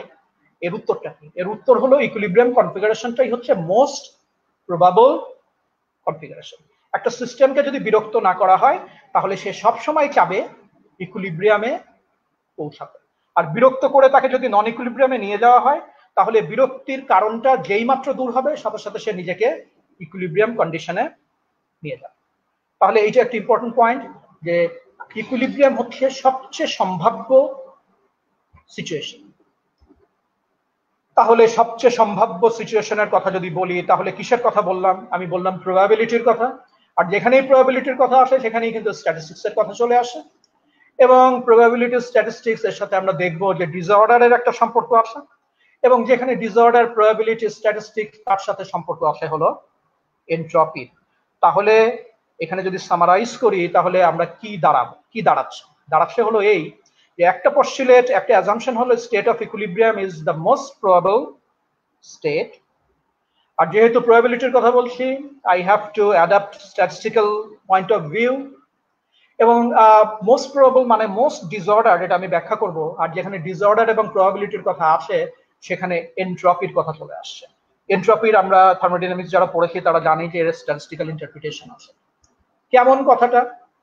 কথাটা হচ্ছে এরকম, যে এই ঘরে আমরা যে ঘরগুলোতে বসে আছি, সেখানে যে গ্যাস মলিকুলগুলো আছে, সেই গ্যাস মলিকুলগুলো কি খুব সুন্দর করে বিভিন্ন প্যাটার্নে সাজানো আছে, নাকি তারা কমপ্লিটলি র্যান্ডম মোশনে যে যেদিকে পারে দৌড়াদৌড়ি করে বেড়াচ্ছে? এর উত্তর হচ্ছে এরা কোনো প্যাটার্নে সাজানো নেই, এরা সারা ঘর জুড়ে একেবারে বিশৃঙ্খল গতির ভিতরে আছে। কোনো শৃঙ্খলা নেই মানে এরা সবাই একই সাথে ডানে ঘুরছে না, এরা সবাই একই সাথে বামে যাচ্ছে না, এরা সবাই একই সাথে উপরে যাচ্ছে না, এরা সবাই একই সাথে নিচে যাচ্ছে না। তার মানে কি, এরা যেমন ডানে যায় একই সম্ভাবনা নিয়ে বামে যায়, একই সম্ভাবনা নিয়ে উপরে যায়, একই সম্ভাবনা নিয়ে নিচে যায়। সম্পূর্ণ বিশৃঙ্খল গতি। এই বিশৃঙ্খল গতি আছে বলেই এদের স্টেটটা হলো মোস্ট প্রবাবল স্টেট, এবং এদের স্টেটটা হলো স্টেট অফ ইকুইলিব্রিয়াম। কতগুলো ডেফিনিশন আমাদের জানতে হবে যদি আমরা স্ট্যাটিস্টিক্যাল মেকানিক্সের পস্টুলেট এবং অ্যাজাম্পশনগুলো বুঝতে চাই। তার মধ্যে একটা হলো ম্যাক্রোস্টেট, একটা হলো মাইক্রোস্টেট, এবং একটা হলো থার্মোডাইনামিক প্রবাবিলিটি। ম্যাক্রোস্টেট দিয়ে শুরু করি। ম্যাক্রোস্টেট হচ্ছে যে একটা সিস্টেমকে যদি আমরা ম্যাক্রোস্কোপিক্যালি ডিফাইন করতে চাই, তাহলে আমার যা বলতে হয় এবং সেগুলো দিয়ে যে বর্ণনাটা দাঁড়ায়, সেটা হলো ম্যাক্রোস্টেট। যেমন আমার এই ঘরে টোটাল নাম্বার অফ মলিকুল কত, কত ভলিউম নিয়ে তারা আছে, তাদের গড়পড়তা এনার্জি কত, তাদের টেম্পারেচার, এইটা হলো ম্যাক্রোস্কোপিক ডিস্ট্রিবিউশন। একটা পার্টিকেল কিভাবে আসে না আসে সেগুলো নিয়ে আমি কোনো কথা। মাইক্রোস্টেট হচ্ছে যে এই পার্টিকেলগুলো কত রকমের সজ্জা বা বিনাশ নিয়ে থাকতে পারে। তাহলে এদের মাইক্রোস্কোপিক অ্যারেঞ্জমেন্ট গুলো পসিবলি, আমি চোখে দেখি না, কিন্তু আমি অঙ্ক করে বের করতে পারি যে কতগুলো মাইক্রোস্কোপিক অ্যারেঞ্জমেন্ট নিয়ে সে থাকতে পারে। এই প্রত্যেকটা মাইক্রোস্কোপিক অ্যারেঞ্জমেন্ট একটা থেকে যখন তাদের আলাদা করা যায় তখন এই প্রত্যেকটা মাইক্রোস্কোপিক অ্যারেঞ্জমেন্টই হচ্ছে একটা করে মাইক্রোস্টেট। এরপরে যে জিনিসটা আছে সেটা হলো থার্মোডাইনামিক প্রবাবিলিটি। থার্মোডাইনামিক প্রবাবিলিটির ডেফিনেশন এখানে দেয়া আছে, number of possible microstates corresponding to a given macrostate. তার মানে একটা ম্যাক্রোস্টেট আমি দিয়ে দিলাম, তার মানে আমি বলে দিলাম যে n সংখ্যক পার্টিকেল আছে, v হচ্ছে ভলিউম, e হলো এনার্জি, t হলো টেম্পারেচার। এখন এই n সংখ্যক পার্টিকেল ওই ভলিউমে, ওই এনার্জি, ওই টেম্পারেচারে কতভাবে তাদেরকে রাখা যায়, যতভাবে রাখা যায় তার প্রত্যেকটাই হচ্ছে একটা করে মাইক্রোস্টেট। আর যতভাবে রাখা যায় এই সংখ্যাটা হলো ওই ম্যাক্রোস্টেটের জন্য থার্মোডাইনামিক্যাল প্রবাবিলিটি।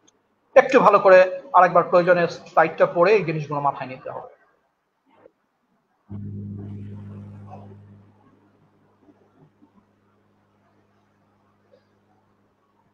আমি নেক্সট স্লাইডে যাচ্ছি। এখানে দেখানো হয়েছে, ধরা যাক আমার ম্যাক্রোস্টেটের বর্ণনা হলো যে 4টা পার্টিকেল আছে এবং এই পার্টিকেল গুলো আইডেন্টিক্যাল কিন্তু ডিস্টিংগুইশেবল। আইডেন্টিক্যাল মানে কি আর ডিস্টিংগুইশেবল মানে কি, এটা আরো দুটো খুব গুরুত্বপূর্ণ কনসেপ্ট, আমি এর পরেতে যাব। তো আপাতত আমি বলছি যে এই 4টা পার্টিকেল আছে যারা আইডেন্টিক্যাল, তার মানে তারা দেখতে শুনতে একেবারে একই রকম। ডিস্টিংগুইশেবল কথাটা বলার জন্য এদেরকে 4 রকমের রং দেওয়া হয়েছে যেন আলাদা করা যায়। এই 4টা পার্টিকেলকে আমি দুটো তাদের রাখার জন্য বাক্স আছে, সেই বাক্সে রাখি। কিভাবে রাখতে পারি? এখানে আমরা দেখতে পাচ্ছি যে তাদেরকে আমরা ইচ্ছা করলে 16 ভাবে রাখতে পারি, এভাবে রাখতে পারি, এভাবে রাখতে পারি। প্রত্যেকটা রাখাই কিন্তু আলাদা, একটা থেকে কিন্তু আরেকটা রাখা একেবারে আলাদা। ভালো করে খেয়াল করলে দেখবেন এর মধ্যে দেখা যাচ্ছে যে একটাতে 4টা রাখবো, এরকম কনফিগারেশন দুইটা, প্রথমটা এবং শেষটা। একটাতে 3টা রাখবো, আর একটাতে 3টা রাখবো, এরকম কনফিগারেশন। প্রথমটায় এভাবে হতে পারে, দ্বিতীয়টায় হিসাব করলে এভাবে হতে পারে। প্রতিটাতে 2টো করে রাখবো, এরকম কনফিগারেশন হতে পারে 6টা। তাহলে দেখা যাচ্ছে প্রতিটাতে 2টো করে রাখবো এরকম কনফিগারেশনই কিন্তু সবচেয়ে বেশি। তাহলে আমার যে ম্যাক্রোস্কোপিক ডিস্ট্রিবিউশন ছিল, আমার 4টা পার্টিকেল, 2টো কন্টেইনার, তার পসিবল মাইক্রোস্টেট কিন্তু এখানে 16টা। এর মধ্যে দেখা যাচ্ছে এই মাইক্রোস্টেটটা সবচেয়ে বেশি ভাবে করা যায়। তার মানেটা কি? তার মানে আমার যদি এরকম সিস্টেম থাকে তাহলে সবচেয়ে প্রবাবল কনফিগারেশন হচ্ছে এইটা। এবং বুঝতেই পারছেন তাই তো হবে। আমার 4টা পার্টিকেল, 2টো ঘর আছে, কেন 3টা একটা হতে যাবে? কেন একটাতে 4টাই বসে থাকবে? তার চেয়ে আরামে বসে থাকার জন্য তো এইটাই ভালো, যে আমিও নিলাম 2টো, তুমিও নাও 2টো। কাজেই দেখতেই পাচ্ছেন যে এইটার থার্মোডাইনামিক্যাল প্রবাবিলিটি, মানে এই কনফিগারেশনে সবচেয়ে বেশি মাইক্রোস্টেট রিয়ালাইজ করা যায় এবং এইটাই স্ট্যাটিস্টিক্যালি এই ঘটনাটা ঘটার সম্ভাবনাই সবচেয়ে বেশি। এবং আপনি যদি এরকম একটা কনফিগারেশন খোঁজেন তাহলে বেশিরভাগ সময় তাকে এইভাবে পাবেন।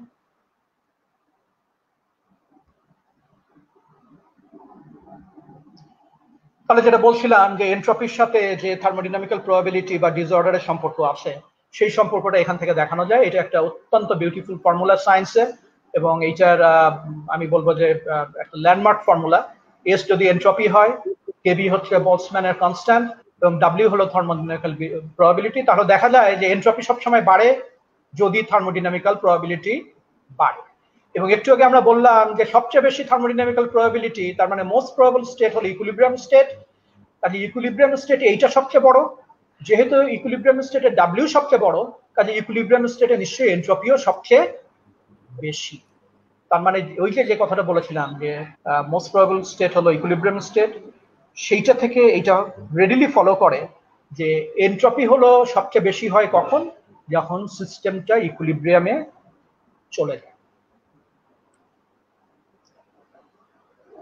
কাজেই যেটা আমরা পেলাম সেটা একটু বলি। The assumption that state of equilibrium is most probable implies that at equilibrium the entropy is maximum.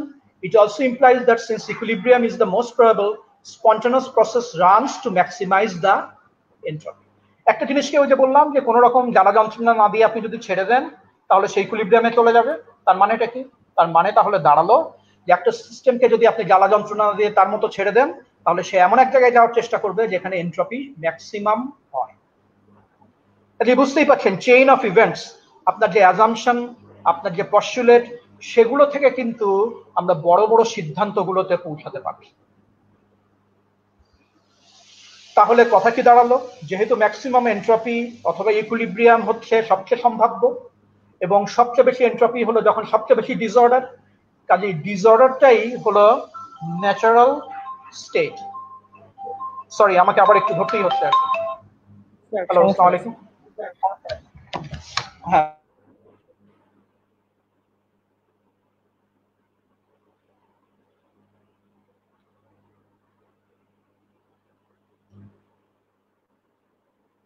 প্রিয় সুধী, আমরা আবার দুঃখিত।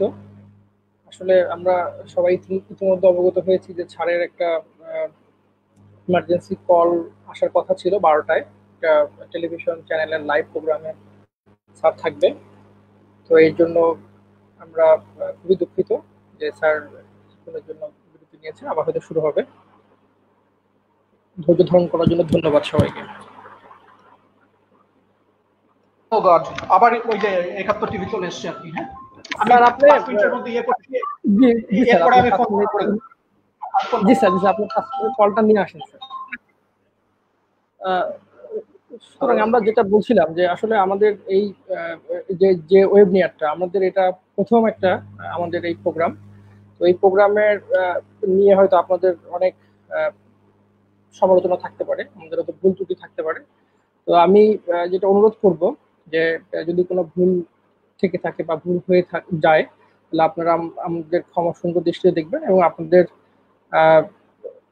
সাজেশন আমাদেরকে দিবেন যে আমরা পরবর্তীতে এই প্রোগ্রামটার কোন বিষয়টা আর একটু ভালো করতে পারি। এবং আপনাদের সবার সহযোগিতায় আসলে আমরা এই প্রোগ্রামটা আরো এগিয়ে নিয়ে যেতে পারবো। তো আমরা আসলে এখন যে জিনিসটা দেখবো যে আসলে আপনারা কমেন্টের মাধ্যমে যদি একটু বলতেন যে আসলে প্রোগ্রামটা কেমন লাগছে, এবং আপনাদের যদি কোনো কোশ্চিন থাকে আপনারা এখনই কিন্তু কমেন্টের মাধ্যমে করে যেতে পারেন। আর সবাইকে 5 মিনিট ওয়েট করার জন্য আসলে একটু অনুরোধ জানানো হচ্ছে যে স্যারের একটা এমার্জেন্সি কল, এবং তার জন্য ক্ষমা চেয়ে নিচ্ছি। আমরা জানি স্যার খুব ব্যস্ত মানুষ, এর মধ্যেই সে আমাদেরকে সময় দিয়েছে। এটা আমাদের জন্য একটা অনেক ভালো বিষয়, এবং আমাদের এই সময়টাকে আমরা কাজে লাগাবো খুব সুন্দরভাবে।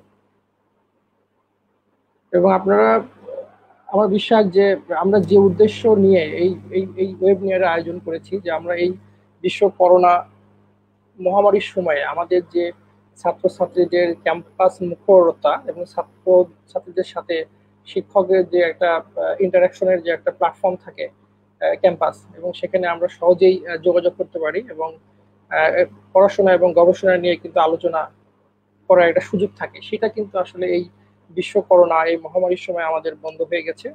তো আমাদের মনে হয়েছে যে এই অবস্থা থেকে আমাদের বেরিয়ে আসা দরকার, এবং আমাদের আমাদের স্বল্প জ্ঞানে বা স্বল্প ক্ষমতা নিয়ে আমরা যেটা চেষ্টা করছি যে ছাত্রছাত্রীদেরকে পড়াশোনার মধ্যে ধরে রাখার জন্য আমরা অনলাইন ক্লাস শুরু করে দিয়েছি এর মধ্যে। এবং এই আজকে আমরা অনলাইন যে সেমিনার এবং ওয়েবিনার আয়োজন করেছি, এবং এটা আশা করব যে ছাত্রছাত্রীরা বেসিক ফিজিক্সের যে বিষয়গুলো সেটা সম্পর্কে তাদের যে আহ, ধারণা সেটা ক্লিয়ার হবে, এবং তাদের যে প্রশ্নগুলো যদি থাকে মনে, তারা কিন্তু এই প্ল্যাটফর্মের মাধ্যমে সাথে করতে পারবে এবং তারা উপকৃত হবে। আমি সবাইকে আবার ধন্যবাদ জানাচ্ছি যে আপনারা আমাদের সাথে আছেন, এবং আপনাদের ধৈর্য ধারণ করার জন্য আসলে আপনাদেরকে অনেক ধন্যবাদ। আমি অনুরোধ করব যে আরেকটু সময় ওয়েট করেন এবং আমাদের সাথেই থাকেন।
প্রীতম, আমি ব্যাক।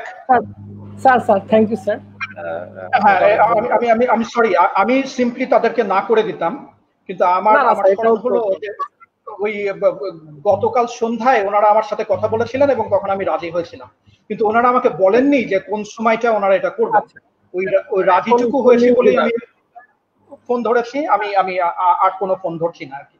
না ঠিক আছে, থ্যাংক ইউ স্যার, আপনার আমরা কৃতজ্ঞ স্যার। তারপর আচ্ছা, আমি এটা অফ করে দিই, রিঙ্গারটা অফ করে দিই। জি স্যার। জি, তো আপনাদের যেটা বলছিলাম সেটা হলো disorder is the natural state.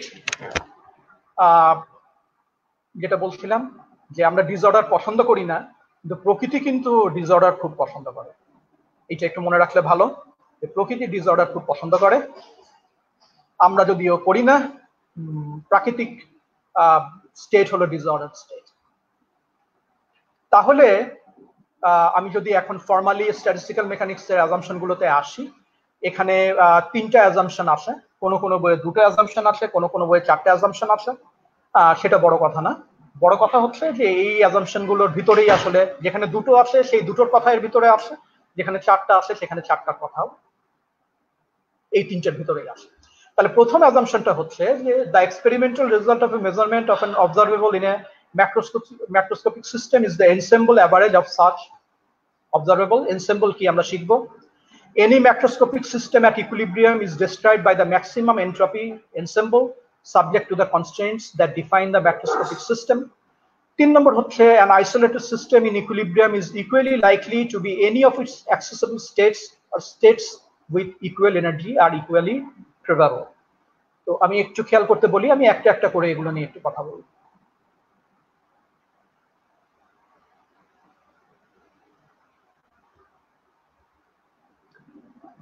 কতগুলো টার্ম চলে এসছে, একটা হলো আইডেন্টিক্যাল, ডিস্টিংগুইশেবল এবং ইনডিস্টিংগুইশেবল, এবং এর আগের স্লাইডেই যেটা বলা হচ্ছিল এনসেম্বল। এনসেম্বল একটা জার্মান শব্দ, এটা একটা ফ্রেঞ্চ কনোটেশন আছে। এনসেম্বল মানে হলো কালেকশন অফ স্টেটস, ফ্রেঞ্চ এটাই বেশি গ্রহণ করা হয়, কালেকশন অফ স্টেটস মানে হলো এনসেম্বল। আমরা দেখাচ্ছি এখানে একটা উদাহরণ দিয়ে দেখানোই ভালো, যে ধরা যাক আমার একটা সিস্টেম আছে যেখানে 5টা পার্টিকেল আছে, সেই 5টা পার্টিকেল একটা কন্টেনারের ভিতরে ছড়ানো শেখানো আছে। তাহলে সেই 5টা যে পার্টিকেল আছে সে এই চেহারা নিয়ে থাকতে পারে, এই চেহারা নিয়ে থাকতে পারে, কোনো এক সময় এই চেহারা নিয়ে থাকতে পারে, এই চেহারা নিয়ে থাকতে পারে, এই চেহারা নিয়ে থাকতে পারে, আরো অনেক চেহারা নিয়ে থাকতে পারে। এখানে জাস্ট 5টা এক্সাম্পল দেওয়া হয়েছে। এই যে 5টা এক্সাম্পল দেওয়া হয়েছে, এর প্রথমটা একটা মাইক্রোস্টেট, এইটা একটা মাইক্রোস্টেট, এইটা একটা মাইক্রোস্টেট, এইটা একটা মাইক্রোস্টেট এবং এটা একটা মাইক্রোস্টেট। এবং এর ম্যাক্রোস্টেটটা কি ছিল? এর ম্যাক্রোস্টেট ছিল হচ্ছে একটা কন্টেইনার যার একটা গিভেন ভলিউম আছে, তার ভিতরে 5টা পার্টিকেল আছে। সেটা ছিল ম্যাক্রোস্কোপিক ডেসক্রিপশন। একটা কন্টেইনার হাতে দেওয়া হয়েছে, তার ভিতরে 5টা পার্টিকেল আছে, আর তারা কেমন ভাবে সাজানো আছে এই 5 রকম করে দেখানো আছে। এরা প্রত্যেকটা একটা করে মাইক্রোস্টেট। কিন্তু মজার ব্যাপার হলো এইরকম 5টা না, আমি এরকম আরো বহু ভাবে তাদেরকে ভিতরে সাজাতে পারি। যতভাবে সাজাতে পারি এই যে মাইক্রোস্টেট গুলো আছে, এদের নিয়ে যে কালেকশনটা তৈরি হবে সেই কালেকশনটার নাম হচ্ছে এই সিস্টেমের এনসেম্বল।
শোনা যাচ্ছে কি?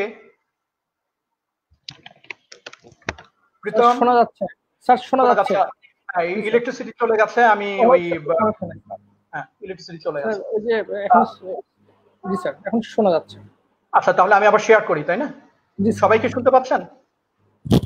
হ্যাঁ, সবাই মনে হয় শুনতে পাচ্ছে। আচ্ছা আমি শেয়ার করছি।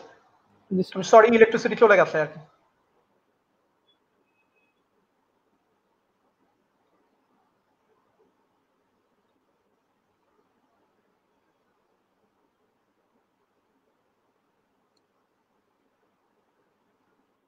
আমি কি শুরু করব? জি স্যার, আপনি শুরু করেন। শুরু করব। আচ্ছা এই জি। এনসেম্বল নিয়ে যেটা বলছিলাম, আমার এটা কি আমি কভার করতে পেরেছি এই স্লাইডটা? না, এটা স্যার ওই শেষে কারেন্ট চলে গেছে, লাস্ট এনসেম্বলের শেষের অংশটা। আচ্ছা আচ্ছা হ্যাঁ হ্যাঁ। তাহলে এইখানে আমি যেটা বলছিলাম যে আপনারা দেখতে পাচ্ছেন যে একটা ম্যাক্রোস্টেটের কথা বলা আছে। ম্যাক্রোস্টেটটা হচ্ছে একটা কন্টেইনার যার ভলিউম ভি, তার ভিতরে 5টা পার্টিকেল আছে। সেই 5টা পার্টিকেলকে কন্টেইনারের ভিতরে বিভিন্নভাবে সাজানো যায় এবং প্রত্যেকটা সাজানো একটা আরেকটা থেকে আলাদা। এখানে মাত্র 5 রকম দেখানো আছে, এটাকে আরো অনেক অনেক ভাবে সাজানো যায়। এই যে সমস্ত সাজানোর যে কালেকশন, সেইটা হলো এই ম্যাক্রোস্টেটের জন্য একটা এনসেম্বল। তাহলে আমরা যখন গড় করি, আমরা কিসের উপরে গড় করি? আমরা গড় করি এই এনসেম্বলের উপরে। যতভাবে সাজানো যায় তার উপরে যখন আমরা গড় করি, তখন সেই গড়টাই ওই সিস্টেমটা রিপ্রেজেন্টেটিভ গড় হিসাবে কাজ করে। কাজে স্ট্যাটিস্টিক্যাল মেকানিক্সে আপনি যেই গড়ই করবেন না কেন, আপনার মনে রাখতে হবে আপনি গড়টা করছেন এনসেম্বলের উপর। এটা এনসেম্বল অ্যাভারেজ, এবং এটা কিন্তু একটা পশ্চিলেট। কত রকমের এনসেম্বল হয়? অনেক রকমের এনসেম্বল হয়, 3 রকমের হয়, বইয়ে বলা আছে। এখানে তার একটা উদাহরণ দেয়া আছে। আমার মনে হয় এইটা নিয়ে আর খুব বেশি কথা বলার দরকার নেই, এগুলো টেক্সট বইয়ে আছে। বহু রকমের এনসেম্বল হয়, micro canonical, canonical, grand canonical, তার একটা উদাহরণ এখানে দেয়া আছে। এটা খুব বেশি ইম্পর্টেন্ট না, আমরা যেটা নিয়ে আলাপ করতে চাই খুব বেশি ইম্পর্টেন্ট না। আমি আপনাদের অনেক বিরক্ত করেছি ফোনে উঠে যে, কাজেই এগুলো একটু স্কিপ করি, অনেক সময়ও চলে গেছে, প্রায় শেষ। এখন আমরা ওই প্রথম পস্টুলেটে ফিরে আসি। প্রথম পস্টুলেটে যেটা বলা হচ্ছিল, যে যেটা আমি একটু আগে বললাম, যে আমরা যে গড় করি স্ট্যাটিস্টিক্যাল মেকানিক্সে, আপনি কাগজে কলমে যে হিসাব করেন, সেই গড় সবসময় এনসেম্বলের উপরে অ্যাভারেজ। এনসেম্বল যেহেতু বহু রকমের হয়, অনেক পার্টিকেল আছে, তার মাইক্রোস্টেটের সংখ্যা খুব বেশি, তার বহু রকমের এনসেম্বল হয়, কাজে যে গড়টা করা হয় সেটার জন্য পপুলেশন খুব বড় এবং খুব রিলায়েবল গড় পাওয়া যায়। But the point is, every average you do in statistical mechanics is an ensemble average. এটা কোয়ান্টাম মেকানিক্স করতে গেলেও খুব বেশি দরকার হয়। এইটা আমি বলছি one of the most important take home message. তার মানে হচ্ছে যে আজকের এই টক থেকে আপনি যদি দুই একটা জিনিস বাড়ি নিয়ে যেতে চান, যেটা সারা জীবন আপনার কাজে লাগবে, then this is one of the most important take home message, যে স্ট্যাটিস্টিক্যাল মেকানিক্সের যাবতীয় অ্যাভারেজ হলো এনসেম্বল। পস্টুলেট 2 নম্বর পস্টুলেট, যেটা এর আগে কিছুটা ডিসকাস করা হয়েছে, any macroscopic system at equilibrium is described by the maximum entropy ensemble subject to the constraints that define the macroscopic system. Subject to the constraints মানে macroscopic system বর্ণনা করতে গেলেই তো আপনার ভলিউম বলে দিতে হয়, কতগুলো পার্টিকেল বলে দিতে হয়, তার কোনো কোনো ক্ষেত্রে এনার্জি বলে দিতে হয়, টেম্পারেচার বলে দিতে হয়। এগুলো প্রত্যেকটাই একটা করে কনস্ট্রেন্ট। তার মানে আপনাকে যদি ভলিউম বলে দেওয়া হয় যে 5 লিটার, আপনি মাইক্রোস্টেট গুলো ওই 5 লিটারের ভিতরেই তৈরি করবেন। আপনি 6 লিটার ব্যবহার করার চেষ্টা করবেন, 4 লিটারের মধ্যে এটাকে আটকানোর চেষ্টা করবেন, ওই 5 লিটারই আপনাকে ব্যবহার করতে হবে। This are the constraints. Postulate 3, an isolated system in equilibrium is equally likely to be any of its accessible states, or states with equal energy and equal, or states with equal energy are equally probable. এটা একটা common sense approach, এটা খুব দরকার হয় যদি আপনি অঙ্ক করে থার্মোডাইনামিক্যাল প্রবাবিলিটি বের করতে চান। এই কথাটার মানে কি? এই কথাটার মানে ব্যাখ্যা করতে যে আমি একটু ওই আগের একটা স্লাইডে আসি। এইটার কথাই চিন্তা করেন, এইখানে একটা অবস্থা দেখানো হচ্ছে, তাই না? এবং দেখেন যে এইখানে আর একটা অবস্থা দেখানো হচ্ছে। এইটা একটা মাইক্রোস্টেট এবং এইটা একটা মাইক্রোস্টেট। এটা কিন্তু আলাদা আলাদা। কি দেখে বোঝা যাচ্ছে? দেখেন যে এইখানে আছে গোলাপি,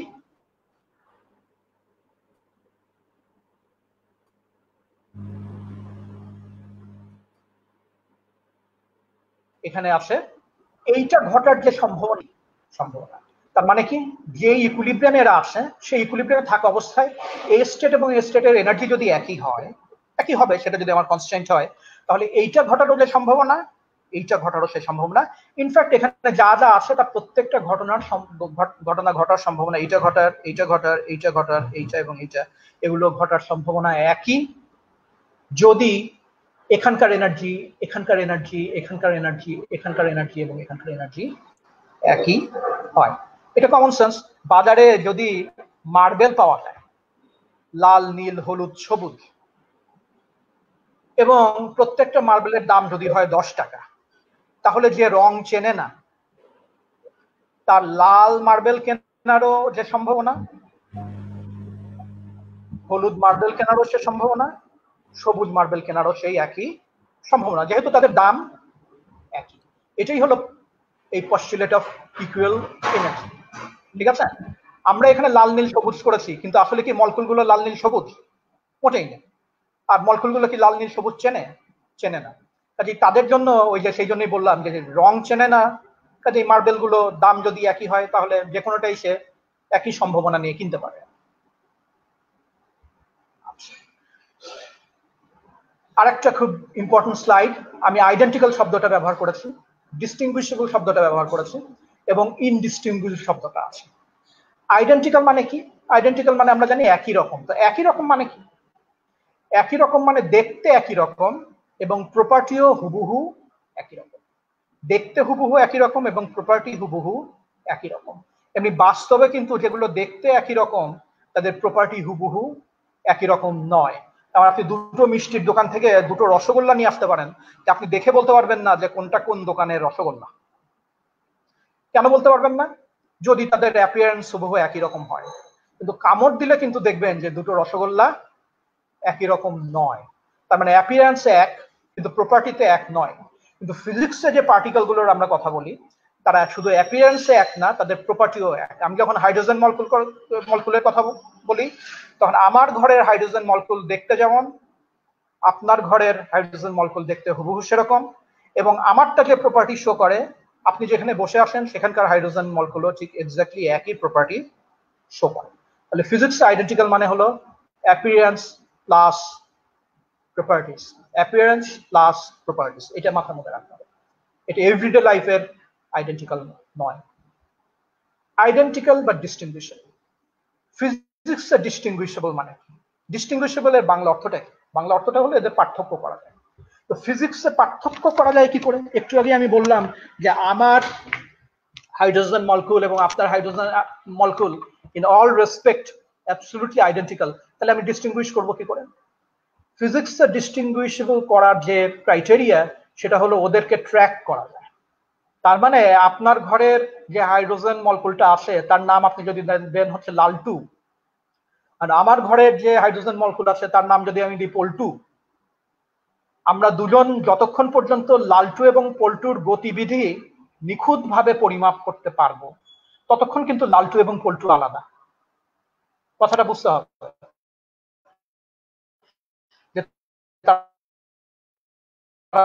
দেখতে একরকম করতে পারি, ওদেরকে আলাদা করতে পারবো।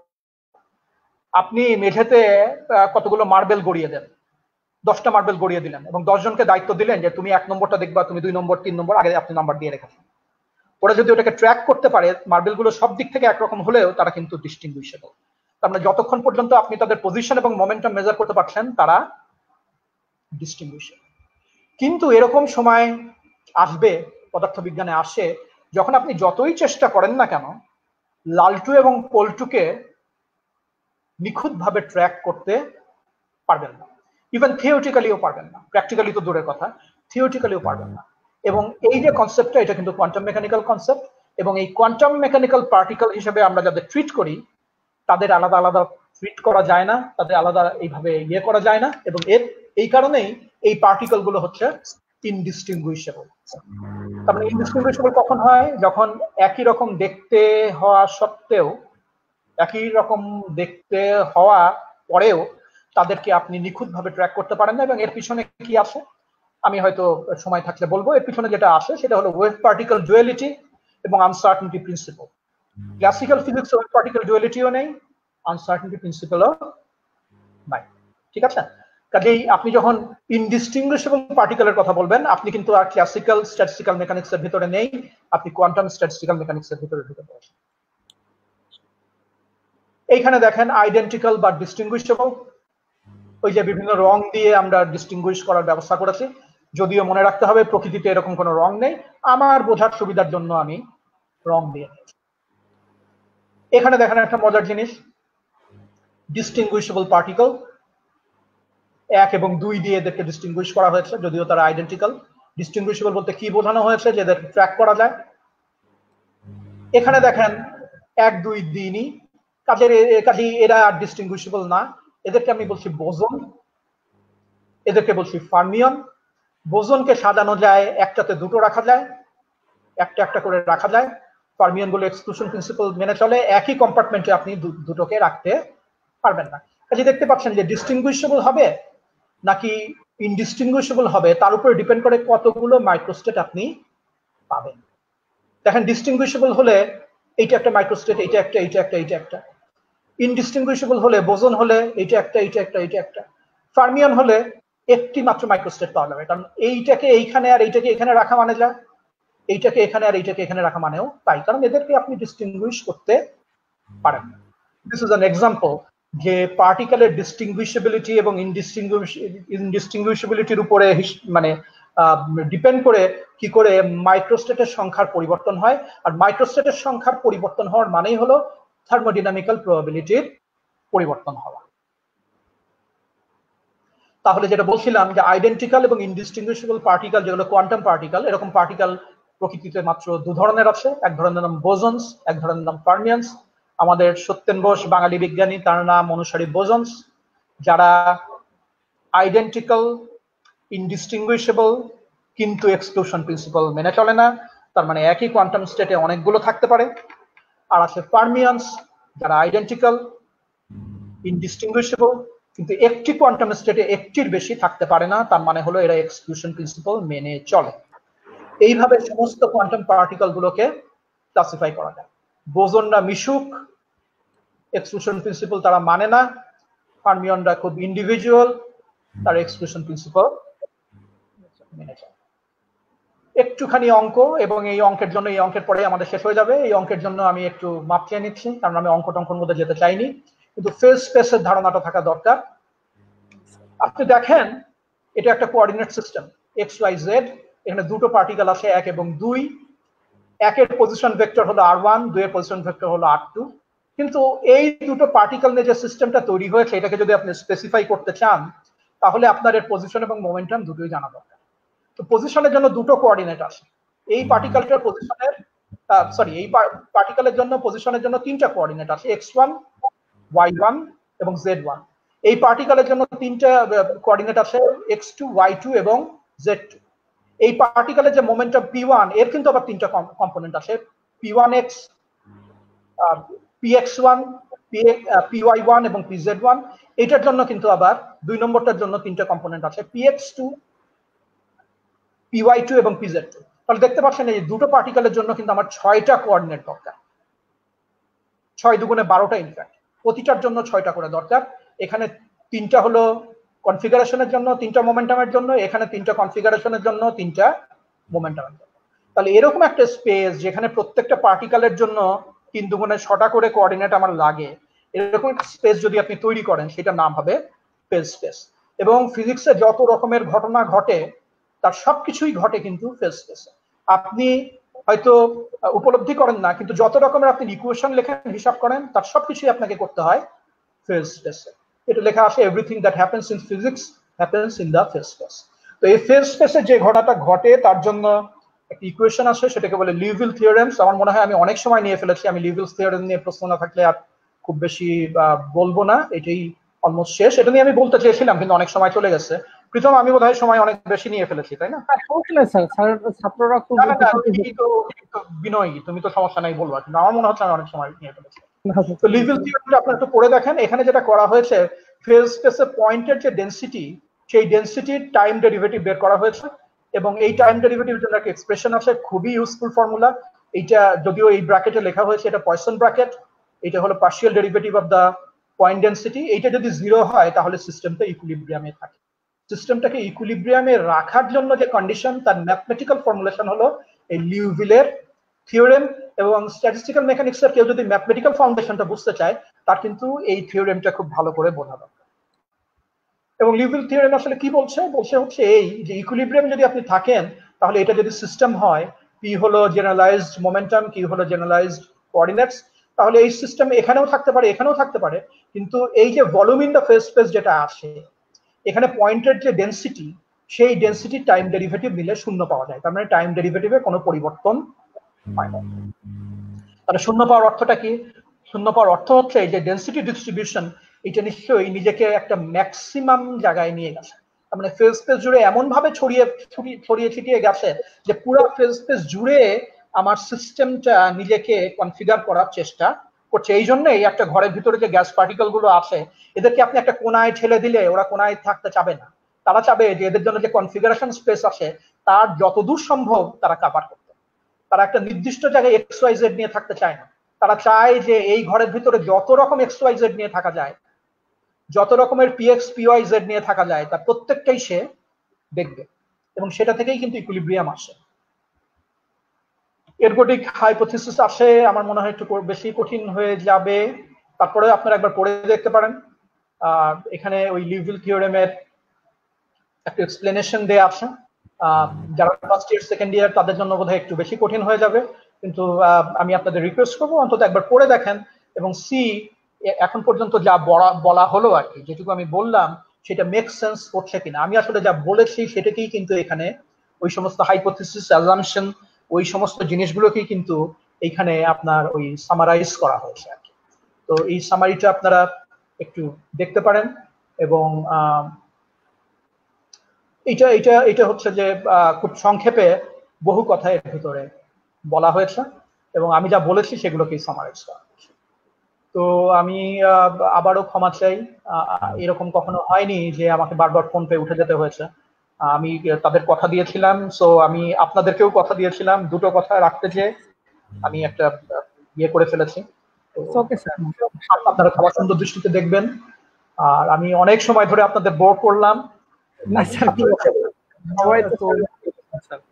এটা একটা খুব ব্রিফ ইন্ট্রোডাকশন। অ্যাজাম্পশন এবং পস্টুলেট নিয়ে কথা বলেছি, আমি খুব কঠিন কথার ভিতরে যাইনি। এবং কঠিন কথার ভিতরে যাওয়ার আগেই আমার মনে হয় আমার থেমে যাওয়া ভালো। তো আপনাদের সকলকে অসংখ্য ধন্যবাদ, আপনারা এতটা সময় ধৈর্য ধরে বসেছেন এবং আমি আপনাদের অনেক ধন্যবাদ স্যার। আপনি অনেক ব্যস্ত আমরা জানি, তারপরেও আমাদেরকে সময় দিয়েছেন। তো স্যার আপনি অনুমতি দিলে আমরা এখন ডিসকাশন শেষ চাই এবং কোশ্চেন যদি কারো থাকে তাকে আমরা লাইভেও নিয়ে আসতে পারবো এবং কমেন্টের মাধ্যমে যদি কেউ কোশ্চেন করে সেই কোশ্চেনগুলো আমি নেব। তো আপনাদের সবাইকে আমি অনুরোধ জানাচ্ছি যে আপনারা চাইলে লাইভে এসে কোশ্চেন করতে পারবেন এবং আমি লিঙ্কটা দিয়ে দিয়েছি এবং কমেন্টের মাধ্যমে আপনাদের যদি কোনো জিজ্ঞাসা থাকে আপনারা কিন্তু কমেন্টে করতে পারবেন। ধন্যবাদ।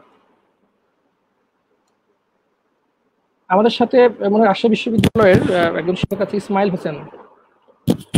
স্যার শুনতে পাচ্ছেন? হ্যালো, ইসমাইলের মাইক্রোফোনটা বন্ধ মনে হয়। হ্যাঁ, ইসমাইল চালু করলাম। হ্যাঁ ভাই, কি শুনতে পাচ্ছেন? হ্যাঁ, এই প্রীতম শুনতে পাচ্ছি। আসসালামু আলাইকুম স্যার। ওয়ালাইকুম আসসালাম। ইসমাইল কেমন আছো তুমি? স্যার আছি স্যার, আলহামদুলিল্লাহ। স্যার একটু আমার জয়েন করতে দেরি হয়ে গেছে, আমি চেষ্টা করছিলাম অনেকক্ষণ থেকে, পরে প্রীতমকে আবার একটু মেসেজ পাঠিয়ে লিংকটা নিলাম। খুব ভালো লাগলো স্যার আপনার এই উদ্যোগ। প্রীতমকে ধন্যবাদ যে ভালো না লাগলো তো বলবা ভালো লাগলো, কাজে ওই যে না অন্য কথা বলো। তুমি কেমন আছো? আছি স্যার, আলহামদুলিল্লাহ। খুব ভালো লাগলো স্যার।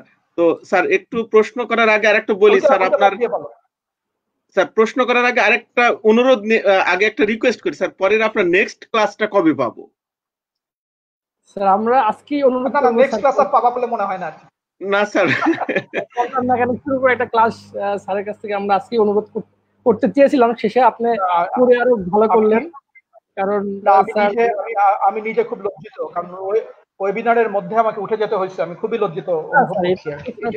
কারণ আপনি অনেক ব্যস্ত মানুষ, কিন্তু আমার বিশ্বাস যে আপনার এই ক্লাসের মাধ্যমে আমরা যতটুকু উপকৃত হলাম, এটা স্যার এর কাছে ওই নগণ্য মানে বাদ দেওয়া যায় স্যার, ওটা কিছুই না স্যার।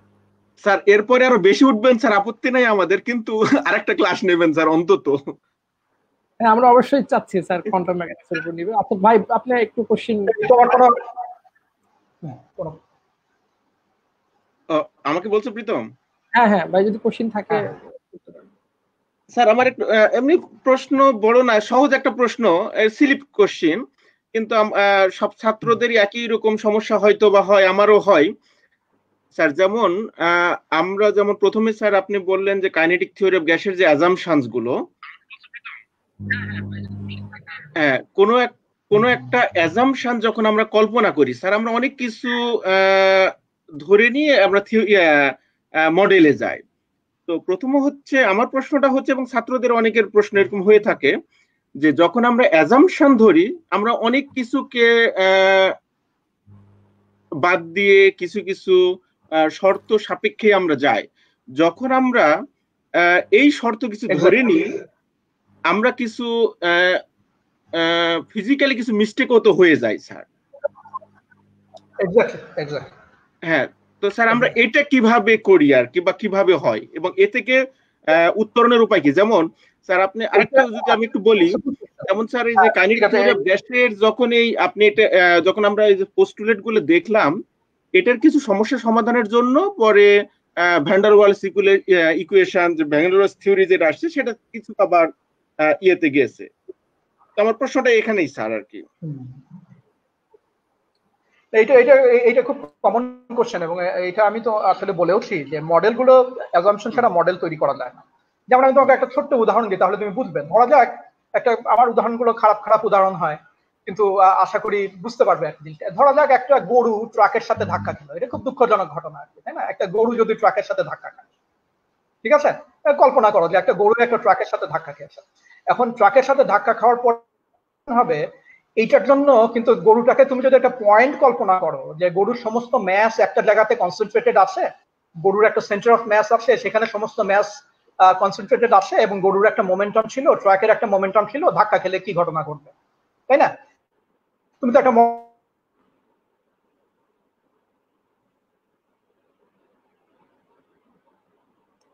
সমস্ত ম্যাস একটা জায়গাতে কনসেন্ট্রেটেড আছে, গরুর একটা সেন্টার অফ ম্যাস আছে, সেখানে সমস্ত ম্যাস। শোনা যাচ্ছে কি প্রীতম? স্যার শোনা যাচ্ছে, একটু সমস্যা হচ্ছে। প্রীতম শোনা যাচ্ছে? স্যার ইসমাইল কি শুনতে পাচ্ছ? হ্যাঁ শুনতে পাচ্ছি স্যার, শুনতে পাচ্ছি। আচ্ছা, তাহলে তুমি বুঝতে পারছো আমি গরু বেচারাকে বিপদে ফেলে দিয়ে, সেটা তো বুঝতে পারছো? জি স্যার। হ্যাঁ, তুমি পুরোটা শুনতে পেরেছো কি? হ্যাঁ পুরোটাই শুনতে পাচ্ছি, মাঝে মাঝে একটু ইয়ে হচ্ছে স্যার, নেটওয়ার্কের প্রবলেম। গরুর সাথে ট্রাকের কলিশন প্রবলেমকে তুমি মনে করলে গরুটাকে একটা পয়েন্ট ম্যাচ কনসিডার করতে পারো, কিন্তু গরু মাঝে মাঝে, হ্যাঁ গরু কিন্তু, আচ্ছা এখন শুনতে পাচ্ছ কিনা? শুনতে পাচ্ছ? জি স্যার শুনতে পাচ্ছি। আচ্ছা, এখন কল্পনা করো গরু কিন্তু মাঝে মাঝে লেজ দিয়ে মাছি তাড়ায় কিনা? জি স্যার। এখন গরুর লেজ দিয়ে মাছি তাড়ানো যদি তুমি কল্পনা করতে চাও, তাহলে কি গরুর শুধু সেন্টার অফ ম্যাস কল্পনা করে তুমি ওই প্রবলেম সলভ করতে পারবে? এইটা হলো কথা, যে তুমি কখন কোন প্রবলেম সলভ করবে সেইটা ঠিক করে দেবে যে তুমি কোন কোন অ্যাজাম্পশন ইউজ করবে। অ্যাজাম্পশন ইউজ না করলে আমরা ইনফ্যাক্ট কোনো ফিজিক্যাল প্রবলেমই সলভ করতে পারবো না। বিষয়টা এত বেশি জটিল হয়ে যাবে যে তুমি ওইটার অঙ্কই দাঁড় করাতে পারবে না, ওইটার ফর্মুলাই লিখতে পারবে না। কাজেই আমাদের অ্যাজাম্পশন ছাড়া গতি নাই। কিন্তু যে ফিজিক্স ভালো বোঝে, সে জানে যে কখন কোন অ্যাজাম্পশনটা ব্যবহার করতে হয়, এবং সে জানে যে এই অ্যাজাম্পশন ব্যবহার করার ফলে কোন কোন অসুবিধার সৃষ্টি হতে পারে। এইটা হলো প্র্যাগম্যাটিক অ্যাপ্রোচ, এবং এই অ্যাপ্রোচের বাইরে কোনো অ্যাপ্রোচ নেই। প্রত্যেকটা অ্যাজাম্পশনই মানে হচ্ছে যে তোমার মডেলটা লিমিটেড হয়ে গেল, কিন্তু ওই সব অ্যাজাম্পশন ছাড়া ইভেন মডেলটা তৈরিও করা যায় না। হ্যাঁ স্যার। হ্যাঁ স্যার ধন্যবাদ। স্যার আমাদের ছাত্রদের থেকে একটা কোশ্চিন এসেছে স্যার। ওর কোশ্চিনটা ছিল এরকম, যে what is the physical interpretation and implication of Helmholtz and Gibbs energy? Thermodynamics এর কোশ্চেন আর কি। ফিজিক্যাল সিগনিফিকেন্স হেলমহোলটজ এবং গিবস ফ্রি এনার্জির, এটা হলো কি, যে এগুলোকে প্রত্যেকটাকে আমরা বলি হলো থার্মোডাইনামিক পোটেনশিয়াল ফাংশন, ঠিক আছে? তোমার এনথালপি আছে, হেলমহোলটজ ফ্রি এনার্জি আছে, গিবস ফ্রি এনার্জি আছে। আমাদের শিখতে হয় যেটা, যে এই ফ্রি এনার্জি গুলো কোন সময়ে কাজ করে, ঠিক আছে? গিভস ফ্রি এনার্জি যে এক্সপ্রেশন, যে ছাত্র প্রশ্ন করেছে সে হয়তো এক্সপ্রেশনটা জানে। সে যদি এক্সপ্রেশনের দিকে তাকায় তাহলে সে দেখবে যে gives free energy phase coexistence, তার মানে দুটো ফেজ আছে, ফেজ অফ ম্যাটার আছে।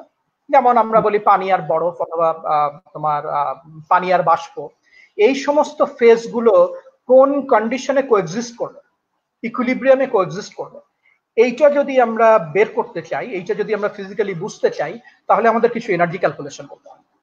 এবং এখানে এনার্জি ক্যালকুলেশন করতে গেলে যে পোটেনশিয়াল ফাংশনটা আমরা ইউজ করতে হয় আমাদের, সেটা হলো গিভস ফ্রি এনার্জি। পানি এবং বাষ্প যদি ইকুইলিব্রিয়ামে থাকে, পানি এবং বাষ্প ইকুইলিব্রিয়ামে থাকার অর্থটা কি? অর্থটা হলো যে আমার কিছু পানি আছে, আমার কিছু বাষ্প আছে, সময়ের সাথে সাথে পানির পরিমাণও যতটুকু ততটুকু, বাষ্পের পরিমাণও যতটুকু ততটুকু। পানিও আর নতুন করে বাষ্প হচ্ছে না, বাষ্প আর নতুন করে পানিতে পরিণত হচ্ছে না। এটা হলো ইকুইলিব্রিয়াম। এই ইকুইলিব্রিয়াম কন্ডিশনে ফুলফিল করতে গেলে আমার যেটা জানা দরকার, যেটা হতে হবে, সেটা হলো এই বাষ্পীয় অবস্থায় যে গিভস ফ্রি এনার্জি এবং তরল অবস্থায় যে গিভস ফ্রি এনার্জি, এই দুটোকে সমান হতে হবে। এই দুটো যদি সমান না হয় তাহলে তারা ইকুইলিব্রিয়ামে থাকবে না। ঠিক তেমনি হেলমহোলটজ ফ্রি এনার্জি, এইটা অনেক জায়গাতে আমাদের কাজে লাগে, বিশেষ করে যারা আমরা কন্ডেন্স ম্যাটার ফিজিক্সে কাজ করি অথবা কেমিক্যাল রিঅ্যাকশন নিয়ে কাজ করি। কোনো একটা কেমিক্যাল রিঅ্যাকশন কি স্পন্টানিয়াসলি টেক প্লেস করবে, নাকি এই কেমিক্যাল রিঅ্যাকশনটাকে ঘটানোর জন্য আমার বাইরে থেকে এনার্জি দিতে হবে, নাকি এই কেমিক্যাল রিঅ্যাকশনটা ঘটলে এনার্জি রিলিজ হবে? কোনো একটা পার্টিকুলার কেমিক্যাল ফেজ এটা কি স্টেবল, না বাতাসে রেখে দিলে একটু পরে এটা অন্য জিনিসে পরিণত হবে? এই সমস্ত জিনিসগুলো জানার জন্য আমাদের যেটা জানার দরকার হয় সেটা হলো এই হেলমহোলটজ ফ্রি এনার্জি। তো এটা হচ্ছে কোন কোন ক্ষেত্রে কোন কোন free energy potential function use করতে হয় সেইটা সম্পর্কে শেখা, এবং সেটা শিখতে গেলে ওই এক্সপ্রেশন গুলোর দিকে ভালো করে তাকাতে হয়। ধন্যবাদ স্যার। স্যার এর আগে স্যার এই প্রোগ্রাম শুরুর দিকে, মানে শুরু হওয়ার আগেই স্যার আমাকে ওই যে আমি যে প্রথমে স্টার্ট করলাম পদার্থের পঞ্চম অবস্থা সম্পর্কে কয়েকজন স্যার জানতে চেয়েছিল, তো এটা সম্পর্কে যদি স্যার বলতেন। আসলে পদার্থের পঞ্চম অবস্থা বলতে প্রীতম যেটা মিন করেছে, এটা খুব একটা ইন্টারেস্টিং জিনিস, এবং এটার সাথে আমাদের সত্যেন বোসের নাম জড়িয়ে আসে। আমরা বলি যে পদার্থের তো আসলে তিন অবস্থার কথা আমরা বলি, তরল, গ্যাস এবং কঠিন। তারপরে আমরা যখন আরেকটু শিখলাম তখন আমরা বলা শুরু করলাম যে না, আরো একটা আসে, সেটা প্লাজমা স্টেট। এখন আমরা আবার ফিফথ স্টেট অফ ম্যাটারের কথা বলি, এটা হলো বোস-আইনস্টাইন কনডেন্সড ফেজ। এটা হয় কি, যে আমি যেমন ওই যে একটা স্লাইডে দেখাচ্ছিলাম যে বোজন গুলো এক্সক্লুশন প্রিন্সিপাল মেনে চলে না, তারা সবাই তাদের মধ্যে অনেকে একই এনার্জি স্টেটে থাকতে পারে। তো এই বোস পার্টিকেল যেগুলো আসছে যারা এক্সক্লুশন প্রিন্সিপাল মানে না, এবং যাদের স্পিন, ইন্ট্রিনসিক স্পিন নিয়ে আমি একটা কথা বলিনি, খামাখা জটিল করতে চাইনি। বোজন গুলোর ইন্ট্রিনসিক স্পিন হচ্ছে ইন্টিজার, 0, 1, 2 এরকম। তো যাদের ইন্ট্রিনসিক স্পিন এরকম ইন্টিজার, তারা এক্সক্লুশন প্রিন্সিপাল মানে না, এবং তাদেরকে যদি আমি খুব ঠান্ডা করি, এবং খুব ঠান্ডা মানে কি, ফ্রিজে রেখে দিলে হবে না, অসম্ভব যদি ঠান্ডা করি, তাহলে অসম্ভব ঠান্ডা করলে যে ঘটনাটা ঘটতে পারে সেটা হচ্ছে তারা ওই একটা পার্টিকুলার কোয়ান্টাম স্টেটে সবাই জড়ো হওয়ার তাদের ভিতরে একটা প্রবণতা তৈরি হয়। বহু কোয়ান্টাম এনার্জি স্টেট আছে, অনেকগুলো স্টেট আছে কোয়ান্টাম এনার্জি স্টেট, কিন্তু এই বোজন গুলোকে খুব ঠান্ডা করলে ওরা সবাই একই কোয়ান্টাম স্টেটে এসে এরকম দল বেঁধে জড়ো হয়। এবং এই যে দল বেঁধে এই বোজন গুলোর যে একই কোয়ান্টাম স্টেটে জড়ো হওয়ার যে ঘটনা, এইটাকে বলা হয় বোস-আইনস্টাইন কনডেনসেশন, এবং এইটাকে আমরা ফিফথ স্টেট অফ ম্যাটার এইভাবে বলি। এবং এর কিন্তু দারুণ সব মজার প্রপার্টি আছে, দারুণ সব মজার প্রপার্টি আছে। এদের যে আচার আচরণ সেটা একেবারে অর্ডিনারি ম্যাটারের থেকে আলাদা আর কি। তো যেমন এরা সুপার ফ্লুইডিটি দেখায়, এদেরকে একটা কন্টেনারে আটকে রাখা খুব মুশকিল, এতগুলো পার্টিকেল, তাদের জন্য আলাদা আলাদা কোয়ান্টাম ওয়েভ ফাংশন থাকে না, তারা একটা ম্যাক্রোস্কোপিক কোয়ান্টাম ফাংশন দিয়েই তাদেরকে ডেসক্রাইব করা যায়। এরকম বহু মজার তাদের ঘটনা আছে। তো অত মজার ঘটনায় যাওয়ার সময় বোধহয় আমার নাই আর কি। তো তাহলে কথাটা কি দাঁড়ালো, ফিফথ স্টেট অফ ম্যাটার হচ্ছে বোস পার্টিকেল গুলোর খুবই লো টেম্পারেচারে এক ধরনের কনডেনসেশন। এরকম লো টেম্পারেচার ল্যাবরেটরিতে তৈরি করা খুব কঠিন, কিন্তু স্পেসে কিন্তু রেডিমেড ওরকম লো টেম্পারেচার তৈরি হয়ে আসে। সো স্পেসে এরকম ঘটনা খুব সহজে ঘটানো যায়। স্যার আমাদের ধন্যবাদ স্যার। স্যার আমাদের মাঝে এর মধ্যে উপস্থিত হয়েছেন আমাদের সহকর্মী শাহজাহান আলী স্যার। এবার মনে হয় কিছু প্রশ্ন করবেন। শাহজাহান স্যার শুনতে পাচ্ছেন? স্যার আসসালামু আলাইকুম। ওয়ালাইকুম সালাম। রুমা, তোমার বাচ্চা ভালো আছে? জি স্যার, আলহামদুলিল্লাহ ভালো আছে স্যার। স্যার আপনারা ভালো আছেন স্যার সবাই? তোমাদের দোয়ায় আছে, চলছে। আলহামদুলিল্লাহ স্যার। স্যার খুব ইন্টারেস্টিং টক এবং খুব ভালো লাগলো স্যার। আমি স্যার একটা বিষয় আমার একটু আবার যদি একটু বলতেন তাহলে খুব ভালো লাগতো। সেটা হচ্ছে যে নেচার অলওয়েজ ডিসঅর্ডার সিস্টেমটা প্রিফার করে। হ্যাঁ। সো ডিসঅর্ডার সিস্টেম যদি প্রিফার করে তাহলে ডিসঅর্ডার সিস্টেমে এন্ট্রপি অলওয়েজ হাই। হ্যাঁ। তো নেচার কি অলওয়েজ হাই এন্ট্রপি এক্সিস্ট করে স্যার? এই বিষয়টা যদি একটু আরেকটু বলতেন। হ্যাঁ, কথা সত্য যে নেচারটা ন্যাচারাল প্রসেস যেগুলো আছে, স্পন্টানাস প্রসেস, মানে যে প্রসেসগুলো এমনি এমনি ঘটে, ন্যাচারাল প্রসেস যেগুলো, সেই প্রসেসগুলো সবসময় ওই দিকেই দৌড়ায় যেদিকে এন্ট্রপি বাড়ে। বুঝতে পারছো? ওভারঅল নেচারে যা কিছু ঘটে তার ফলাফল, অন্য ভাষায় যদি বলি যে নেচারে যা কিছু ঘটছে এই মুহূর্তে, তার নেট ফলাফল যদি তুমি দেখতে চাও, নেট ফলাফলটা হচ্ছে যে এন্ট্রপি বাড়ছে প্রতি মুহূর্তে, নেচারে এন্ট্রপি বাড়ছে। জি sir, thank you sir. Sir আরেকটা স্যার, ম্যাক্সওয়েল বোলটজম্যানের যে গ্রাফ স্যার, সেটা টেম্পারেচারের সাথে যে রিলেশনটা, সেটা হাইড্রোজেনের জন্য যেমন অন্য সব মলিকুলের জন্য একই রকম হবে, কিন্তু এটা কি একই রকম একই সিস্টেমে এক্সিস্ট করতে হবে? সেই এক্সামটা একই সিস্টেমে করতে হবে না? আমি যদি সিস্টেম ডিফাইন করি তাহলে সেক্ষেত্রে কেমন হবে? আর সেই সাথে আরেকটা কোশ্চেন স্যার, যে একটা রুমের ভিতরে যদি আমরা মলিকুল কনসিডার করি, তার এভারেজ একই চেহারা, ভ্যালুগুলো একই হবে না, কিন্তু চেহারা একেবারে একই রকম। জি স্যার, কিন্তু ভ্যালুগুলা আলাদা হবে।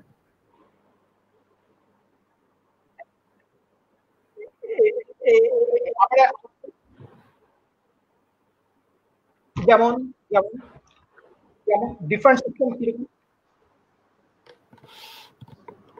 ডিফারেন্ট সিস্টেম বলতে কি বোঝাচ্ছ? বরং আমারই একটা প্রশ্ন ছিল যে এটা কেন একই রকম হয়? পার্টিকেলস আর আইডেন্টিক্যাল, প্রথমে তো আমরা ধরে নিই এটা একটা কারণ। আর আইডেন্টিক্যাল না, এখানে একই রকম হয় এই জন্য যে দেখো অ্যাজাম্পশনের ভিতরে পার্টিকেলের নেচার সম্পর্কে কোনো কথা নেই। জি স্যার। তার মানে ওইটা আমরা অ্যাজাম্পশনটাই করেছি এমন ভাবে যে ওর ভিতরে হাইড্রোজেন আছে না নাইট্রোজেন আছে না অক্সিজেন আছে, আমরা তো কোনো স্ট্রাকচারকেই স্বীকার করি না। আমরা বলছি খুব ছোট ছোট পয়েন্ট, পয়েন্টের আবার কোনটা কার্বন ডাই অক্সাইড আর কোনটা হাইড্রোজেন আর কোনটা নাইট্রোজেন সেটা ডিফাইন করে দেওয়া হয়নি। জি স্যার। জি স্যার, থ্যাংক ইউ স্যার। ধন্যবাদ স্যার। ওয়েলকাম। স্যার এই এন্ট্রপি নিয়ে আমাদের এক স্টুডেন্ট একটা কোশ্চেন করেছে। আর কোশ্চেনটা এমন যে as entropy increases to its maximum value for getting the system in equilibrium, then what causes the particle to set into the equilibrium state? ঠিক আছে, আমি বুঝতে পারছি, ছাত্র তো, আমিও ছাত্র স্যার। আমরা ছাত্র স্যার। বাবা ওই কথাটাই তো বললাম, ওই কথাটাই কিন্তু আমি আসলে বলেছি যে ইকুইলিব্রিয়ামে পৌঁছাতে গেলে এন্ট্রপিকে বাড়াতে হয়। যেহেতু ইকুইলিব্রিয়ামে যাওয়ার সম্ভাবনা সবচেয়ে বেশি, সেই জন্যই একটা সিস্টেম তো ইকুইলিব্রিয়ামের দিকেই যাবে। আর ইকুইলিব্রিয়ামের দিকে যদি যায় আর যার সম্ভাবনা সবচেয়ে বেশি, সম্ভাবনার সাথে তো এন্ট্রপির সম্পর্ক আছে। সম্ভাবনা বাড়া মানে হলো এন্ট্রপি বাড়া। কাজে দুটোকে তুমি ওইভাবে লিঙ্ক করতে পারো যে এন্ট্রপি বাড়ার অর্থ হচ্ছে সম্ভাবনা বাড়া, সম্ভাবনা বাড়ার অর্থ হচ্ছে এন্ট্রপি বাড়া, আর সবচেয়ে সম্ভাবনাময় পরিস্থিতি হচ্ছে ইকুইলিব্রিয়াম। কাজে এই সবগুলোকে যদি তুমি জোড়াতালি দাও তাহলে তুমি বুঝতে পারবে যে ইকুইলিব্রিয়াম স্টেটে এন্ট্রপিকে ম্যাক্সিমাম হতে হবে। ঠিক আছে, থ্যাংক ইউ স্যার। আমার মনে হয় কোশ্চিন আর পাচ্ছি না, তো আমরা শেষের দিকে চলে এসেছি। অনেক ধন্যবাদ স্যার। কিন্তু স্যার সবার একটাই অনুরোধ স্যার, যে আপনাকে আবার স্যার নিয়ে আসতে হবে। তো আমিও আপনাকে অনুরোধ জানাচ্ছি যে আমরা আবার অবশ্যই আপনাকে কোনো একটা, আমরা অবশ্যই চাচ্ছি যে কোয়ান্টাম মেকানিক্স, ওই যে অলরেডি কমেন্টেও বলছে অনেকে স্যার যে নস্টালজিক হয়ে যাচ্ছে আপনার, আবার ক্লাসে ফিরে যাচ্ছে সবাই, অনেকে যারা আপনার স্টুডেন্ট। এই জন্য স্যার আপনাকে ধন্যবাদ। আর একটা কোশ্চিন মনে হয় কোশ্চিন আমি সে কোশ্চিনটা এরকম যে I think we can consider not identical also. We can get better result, but calculation will be complicated. এটা মনে হয় আপনি একটা কোশ্চিন করছেন, তার অ্যান্সার দিয়েছে মনে হয় সম্ভবত। কি বলো, কি বলেছো? ও একটা কমেন্ট করেছে এরকম যে I think we can consider not identical also. We can get better result, but calculation will be complicated. এটা মনে হয় স্যার কোন একটা কোশ্চেন বোঝা গেল না, আমি আসলে কোশ্চেনটা বুঝতে না, পারিনি। কে কমেন্টটা কে করেছে? তরিকুল ইসলাম, এমডি তরিকুল ইসলাম নামে একটা। ফাইন ফাইন, ভালো কোশ্চেন করেছে, কিন্তু তরিকুল ইসলামের প্রশ্নের উত্তরে বা কমেন্টের উত্তরে আমি এটা বলছি যে আমরা আসলে যে আইডেন্টিক্যাল কনসিডার করি এইটা তারা আইডেন্টিক্যাল বলেই। যেমন তুমি জানো যে মহাবিশ্বে কতগুলো ইলেকট্রন আছে? মহাবিশ্বে ইলেকট্রনের সংখ্যা of the order of 10 to the power 70, 10 to the power 80, ঠিক আছে? ঠিক আছে, এতগুলো ইলেকট্রন আছে মহাবিশ্বে। প্রত্যেকটি ইলেকট্রন একটা আরেকটার সাথে দেখতে হুবহু একরকম। এখন পর্যন্ত কেউ একটা ইলেকট্রন, একজনের নাক বসা, একজনের নাক খাড়া, একটা চুল আছে, একটা সাদা লাল, এরকম দেখে নাই। নেচার যে পার্টিকেল গুলো তৈরি করেছে, ফান্ডামেন্টাল এন্টিটি যেগুলো তৈরি করেছে, তারা অ্যাবসলিউটলি আইডেন্টিক্যাল। তাদেরকে নন আইডেন্টিক্যাল ধরার কোনো কারণ নাই, কোনো কারণ নাই। আর বেটার রেজাল্টের তো প্রশ্ন আসছে না, কারণ তারা আইডেন্টিক্যাল, ঠিক আছে? যেমন প্রত্যেকটা হাইড্রোজেন মলিকুলার লেভেলে কমপ্লিটলি আইডেন্টিক্যাল। আইডেন্টিক্যাল না হলে হাইড্রোজেন মলিকুলের জন্য, তোমার হাইড্রোজেন মলিকুলের জন্য একরকম ইকুয়েশন লিখতে হতো, আমার হাইড্রোজেন মলিকুলের জন্য আরেক রকম ইকুয়েশন। এটা আরো গভীরভাবে দেখা দরকার। স্যার আমার একটা প্রশ্ন, যদিও একটু এর সাথে সম্পর্কিত, একদম এক্স্যাক্টলি না, সেটা হলো স্যার আমরা তো সবাই জানি যে পার্টিকেল, প্রত্যেকটা পার্টিকেলের অ্যান্টি পার্টিকেল থাকে বা হয়। তো আমরা বিগ ব্যাং এর পরে কিন্তু পার্টিকেলের অ্যান্টি পার্টিকেলও তৈরি হওয়ার কথা বা হয়েছে আমরা জানি, কিন্তু এক্সিস্টিং এখন আমরা অ্যান্টি পার্টিকেল স্যার কিন্তু দেখতে পাই না, খুব কম, মানে খুবই রেয়ার। কিন্তু সব পার্টিকেলই সংখ্যা বেশি, মানে ম্যাটারের সংখ্যা বেশি, অ্যান্টি ম্যাটার স্যার আমাদের এক্সিস্টেন্স খুবই কম স্যার। এটা এই অ্যাসিমেট্রিটা স্যার একটু যদি বলতেন স্যার, যদিও এটা একদম এক্স্যাক্টলি এই বিষয়ের না, তারপরও। এই তুমি ঠিকই বলেছো যে এইটা এই টপিক অংশ না আর কি। এটা হলো কি যে তুমি একটু ঘেটে দেখবে যে ওই যে তোমার সিপিটি ইনভেরিয়েন্স কিছু আছে, একটা চার্জের ইনভেরিয়েন্স আছে, একটা প্যারিটি ইনভেরিয়েন্স আছে, একটা টাইম রিভার্সাল সিমেট্রির ইনভেরিয়েন্স আছে।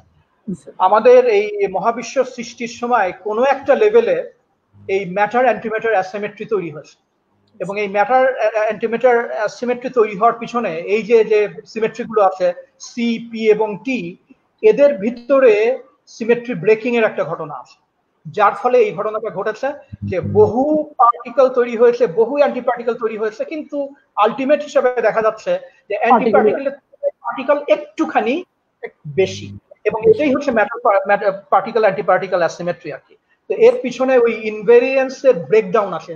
সিমেট্রি যেমন আছে, কোন কোন জায়গাতে সিমেট্রি একটু করে ব্রেক করে, ওই ব্রেক করার ফলে এই ম্যাটার এবং অ্যান্টি পার্টিকেল কি বলে অ্যান্টি ম্যাটারের অ্যাসিমেট্রি তৈরি হয়েছে। তো এটা কিন্তু এখন একটা আনরিজলভ প্রবলেম। এক্স্যাক্টলি কি লেভেলে হয়েছে, কিভাবে হয়েছে, এটা কিন্তু আমরা জানি না। অনেক রকমের হিসাব আছে, কিন্তু এটা সলিউশন নাই, মানে ওইভাবে solution. Sir thank you sir. আরেকটা বিষয় স্যার, ছাত্ররা ওই স্পিন সম্পর্কে স্যার একটু আপনার কাছ থেকে জানতে চাচ্ছে স্যার। স্পিন ওদের এখনো ধৈর্য আছে, 2 ঘন্টা ধরে চলতেছে, ওদের বন্ধ নাই স্যার, তারপরেও এটা স্পিন হচ্ছে যে এটা ইন্ট্রিনসিক স্পিন, এটা লাটিমের ঘূর্ণন নয়, এটা আগে বলে রাখি। স্পিন কনসেপ্ট হচ্ছে পুরোপুরি কোয়ান্টাম মেকানিক্যাল কনসেপ্ট। স্পিন বুঝলেই যে লাটিম ঘুরছে আমরা দেখি না, ইলেকট্রন এবং প্রোটন লাটিমের মতো ঘোরে না। একটা ইলেকট্রন তার যেমন চার্জ আছে, তার একটা স্পিনও আছে, তার মানে ইলেকট্রনের জন্মই হয়েছে স্পিন এবং চার্জ নিয়ে। স্পিন বাদ দিয়ে ইলেকট্রন হয় না, চার্জ বাদ দিয়ে ইলেকট্রন হয় না। এবং এই যে স্পিন, এইটা টোটালি কোয়ান্টাম মেকানিক্যাল কনসেপ্ট। আমরা যে বলি যে অরবিটাল মোশনটা হলো পৃথিবী সূর্যের চারিদিকে ঘুরছে, আর স্পিন মোশনটা হলো পৃথিবী নিজেই ঘুরছে। স্পিন মোশন কোয়ান্টাম মেকানিক্সে মোটেই ওই রকম না, এটা রিলেটিভিটির একটা কনসিকুয়েন্স। যখন কেউ রিলেটিভিস্টিক কোয়ান্টাম মেকানিক্স করে, তখন দেখে যে এই পার্টিকেল গুলোর ভিতরে একটা স্পিন বলে একটা জিনিস আসে। কাজে আমরা বোঝার জন্য হয়তো বলি অনেক উদাহরণ দিয়ে যে এরকম লাট্টুর মতো ঘুরছে, কিন্তু ইলেকট্রন লাট্টুর মতো ঘোরে না। ইলেকট্রন একটা স্পিন আসে, তারপরে আমরা অঙ্ক করি। ওই পর্যন্তই আমরা করতে পারি, আমাদের কল্পনায় ওর চেয়ে বেশি আসে না। ওই স্পিন কারো বেশি, কারো নাই, কারো কম। যার বেশি তার স্পিন কোয়ান্টাম নাম্বার বেশি, যার কম তার স্পিন কোয়ান্টাম নাম্বার কম, যার নাই তার স্পিন কোয়ান্টাম নাম্বার 0।